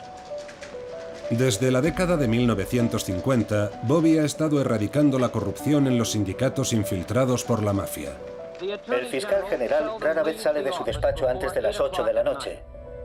Como fiscal general, Bobby está decidido a librar la mayor guerra contra la mafia en la historia de Estados Unidos. Necesitamos algo más que palabras. Necesitamos acción. Había un adjetivo asociado a la figura de Bobby Kennedy que le definía mejor que ningún otro, y era la palabra despiadado. Bobby había aprendido, para gran deleite de Joe, a ser un tipo duro, fijándose en papá Joe. Tiene usted fama de ser duro y combativo. Tenemos entendido que su padre fomentó una suerte de espíritu de competitividad en la familia. Sí, es el ambiente en el que crecimos. Como en cualquier familia donde hay muchos niños, los hermanos siempre se están peleando y compitiendo entre sí. Joe considera que granjearse enemigos tan peligrosos podría arruinar la presidencia de Kennedy. Le dijo, los demócratas no persiguen a los líderes sindicales por muy corruptos que sean. No solo destruirás tu futuro, le dijo, sino también el futuro de tu hermano. Bobby era un moralista estricto y un tipo duro, y también anidaba en él un cierto espíritu de rebeldía, y estaba dispuesto a desafiar la autoridad paternal para perseguir a la mafia. Era un asunto personal. Sentía que esas personas eran animales y quería destruirlos personalmente. Hay un mafioso en particular con el que Bobby está obsesionado en llevar ante la justicia. Sam Momo Giancana era el jefe de Chicago y probablemente el jefe mafioso más poderoso de Estados Unidos. Era un tipo brutal. Disfrutaba matando a la gente por deporte. Era exactamente el tipo de villano que Bobby Kennedy querría atrapar. Cuando Bobby se enfrentó a Momo Giancana en una audiencia del Senado en la década de 1950, saltaron chispas. Fue una confrontación en la que ninguno estaba dispuesto a ceder. El departamento del FBI en Chicago comienza a acosar a Sam Giancana y a sus principales lugartenientes. Siguen a Giancana a todas partes y graban las conversaciones con sus novias, incluso en el campo de golf. ¿Teníamos miedo? No. De hecho, Robert Kennedy nos presionó mucho para que pusiéramos nuestro máximo empeño. Era un gran tipo si eras su amigo, pero no hubiera querido tenerlo como enemigo. Las investigaciones de Bobby pueden estar acercándose demasiado a su entorno. Joe Kennedy conocía bien a ese tipo. Había sido socio suyo en un gran hotel casino. Y ambos habían comprado terrenos en las inmediaciones del edificio. En las conversaciones interceptadas por el FBI, Giancana hace una acusación impactante sobre Joe Kennedy. En las cintas del FBI se puede escuchar a Giancana alardear de que tiene un trato con Joe Kennedy, con el patriarca. Giancana considera que ayudó a JFK a ser elegido al hacer arreglos para que obtuviera algunos votos en Chicago. ¿Son los pecados del padre que vienen a cobrarse su deuda? No existe absolutamente ninguna prueba de que algo así sucediera. Creo que no eran más que habladurías de mafiosos y gángsteres. No creo que haya nada de verdad en ello. Lo cierto es que los Kennedy no necesitaban a Giancana para ganar en Chicago. No obstante, Giancana cree que ha estado ayudando a los Kennedy, por lo que se siente traicionado cuando los Kennedy se vuelven contra él. Giancana se sintió traicionado y amenazaba con vengarse. Pero existe un peligro mayor que la mafia o los peligros de la Guerra Fría, que amenaza a la dinastía Kennedy. Han sufrido tragedia en sus vidas, pero esto es diferente. Y lo cambiará todo. Pese a que había abandonado la escena política, Joseph Kennedy seguía siendo un líder. Era una fuente de asesoramiento, de estrategia y una caja de resonancia. Fue un apoyo esencial para Jack Kennedy. Hablaban muy a menudo por teléfono. Y Jack podía llamarle a horas intempestivas de la noche. Siempre podía contar con él. Y en diciembre de 1961 todo eso desapareció. Joe se encuentra en la casa familiar de Palm Beach de vacaciones. Joe Kennedy salió a jugar al golf. Nada le gustaba tanto como jugar al golf. Y era bastante bueno, especialmente cuando había dinero en juego. En el hoyo octavo comenzó a sentirse débil y dijo, por favor, llevadme a casa. Y volvió a casa, ya que estaba allí. Dijo, solo necesito un descanso. No llaméis a ningún médico. Esas fueron sus últimas palabras. Luego entró en su habitación y sufrió un derrame cerebral. Trasladaron a Joseph a un hospital e inmediatamente lo pusieron en la lista crítica. Estaba en muy mal estado. Incluso le dieron la extremaunción porque pensaban que podría fallecer. Para Jackie, tener que ser la encargada de comunicarle a Jack la noticia fue devastador. Jack, Bobby y su hermana Jean vuelan desde Washington para estar al lado de su padre. Todos se apresuran para estar con él en el hospital y todos entran en pánico. Joe podría morir. Los médicos de Joe no creen que puedan salvarlo, pero Bobby se niega a dejar que desconecten el soporte vital de su padre. Bobby, en parte por la adoración que siente por su padre y en parte por su fe católica, no estaba dispuesto a hacer nada que pusiera fin a la vida de su padre. Joseph Kennedy sobrevive, pero el derrame cerebral tiene consecuencias terribles. Fue horrible porque era una fuerza vital. Jugábamos con él en Hyannisport, paseábamos por la playa, íbamos a nadar, así que cuando sufrió el derrame cerebral fue impactante para nosotros. Tenía el rostro muy desfigurado. Un lado de su cuerpo estaba paralizado. Pero lo peor de todo es que perdió la capacidad de hablar. Aquel hombre que nunca dejaba de hablar, dotado de una fabulosa elocuencia, que podía entrar en cualquier lugar ante cualquiera y llamaba la atención de la gente, perdió la voz, perdió las palabras y perdió el lenguaje.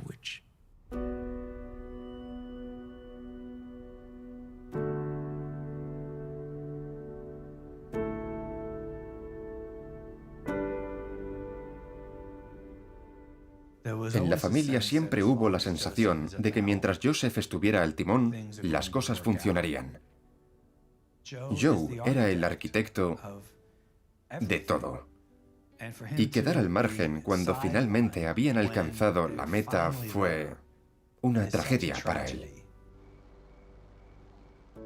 Y todo sobrevino al final de un año ya de por sí aciago. Para John Kennedy fue un broche final espantoso de aquel año 1961. Cuando Jack y Jackie posan para las cámaras, El ambiente en la Casa Blanca es cualquier cosa menos festivo. Supimos exactamente lo que el presidente Kennedy estaba pensando al final de su primer año de presidencia, cuando se le acercó un escritor y le dijo: voy a escribir un libro sobre el primer año de su presidencia. La respuesta del presidente fue: ¿por qué alguien querría leer un libro sobre este primer año? Al comienzo de 1961, los Kennedy entran en la Casa Blanca orgullosos, confiados y brillantes. Pero a finales de 1961 están de capa caída. Han sido intimidados por Khrushchev, han sido humillados por Castro y la mafia, furiosa con ellos, se muestra amenazante. Se han granjeado muchos más enemigos que amigos y algunos de esos enemigos son realmente peligrosos.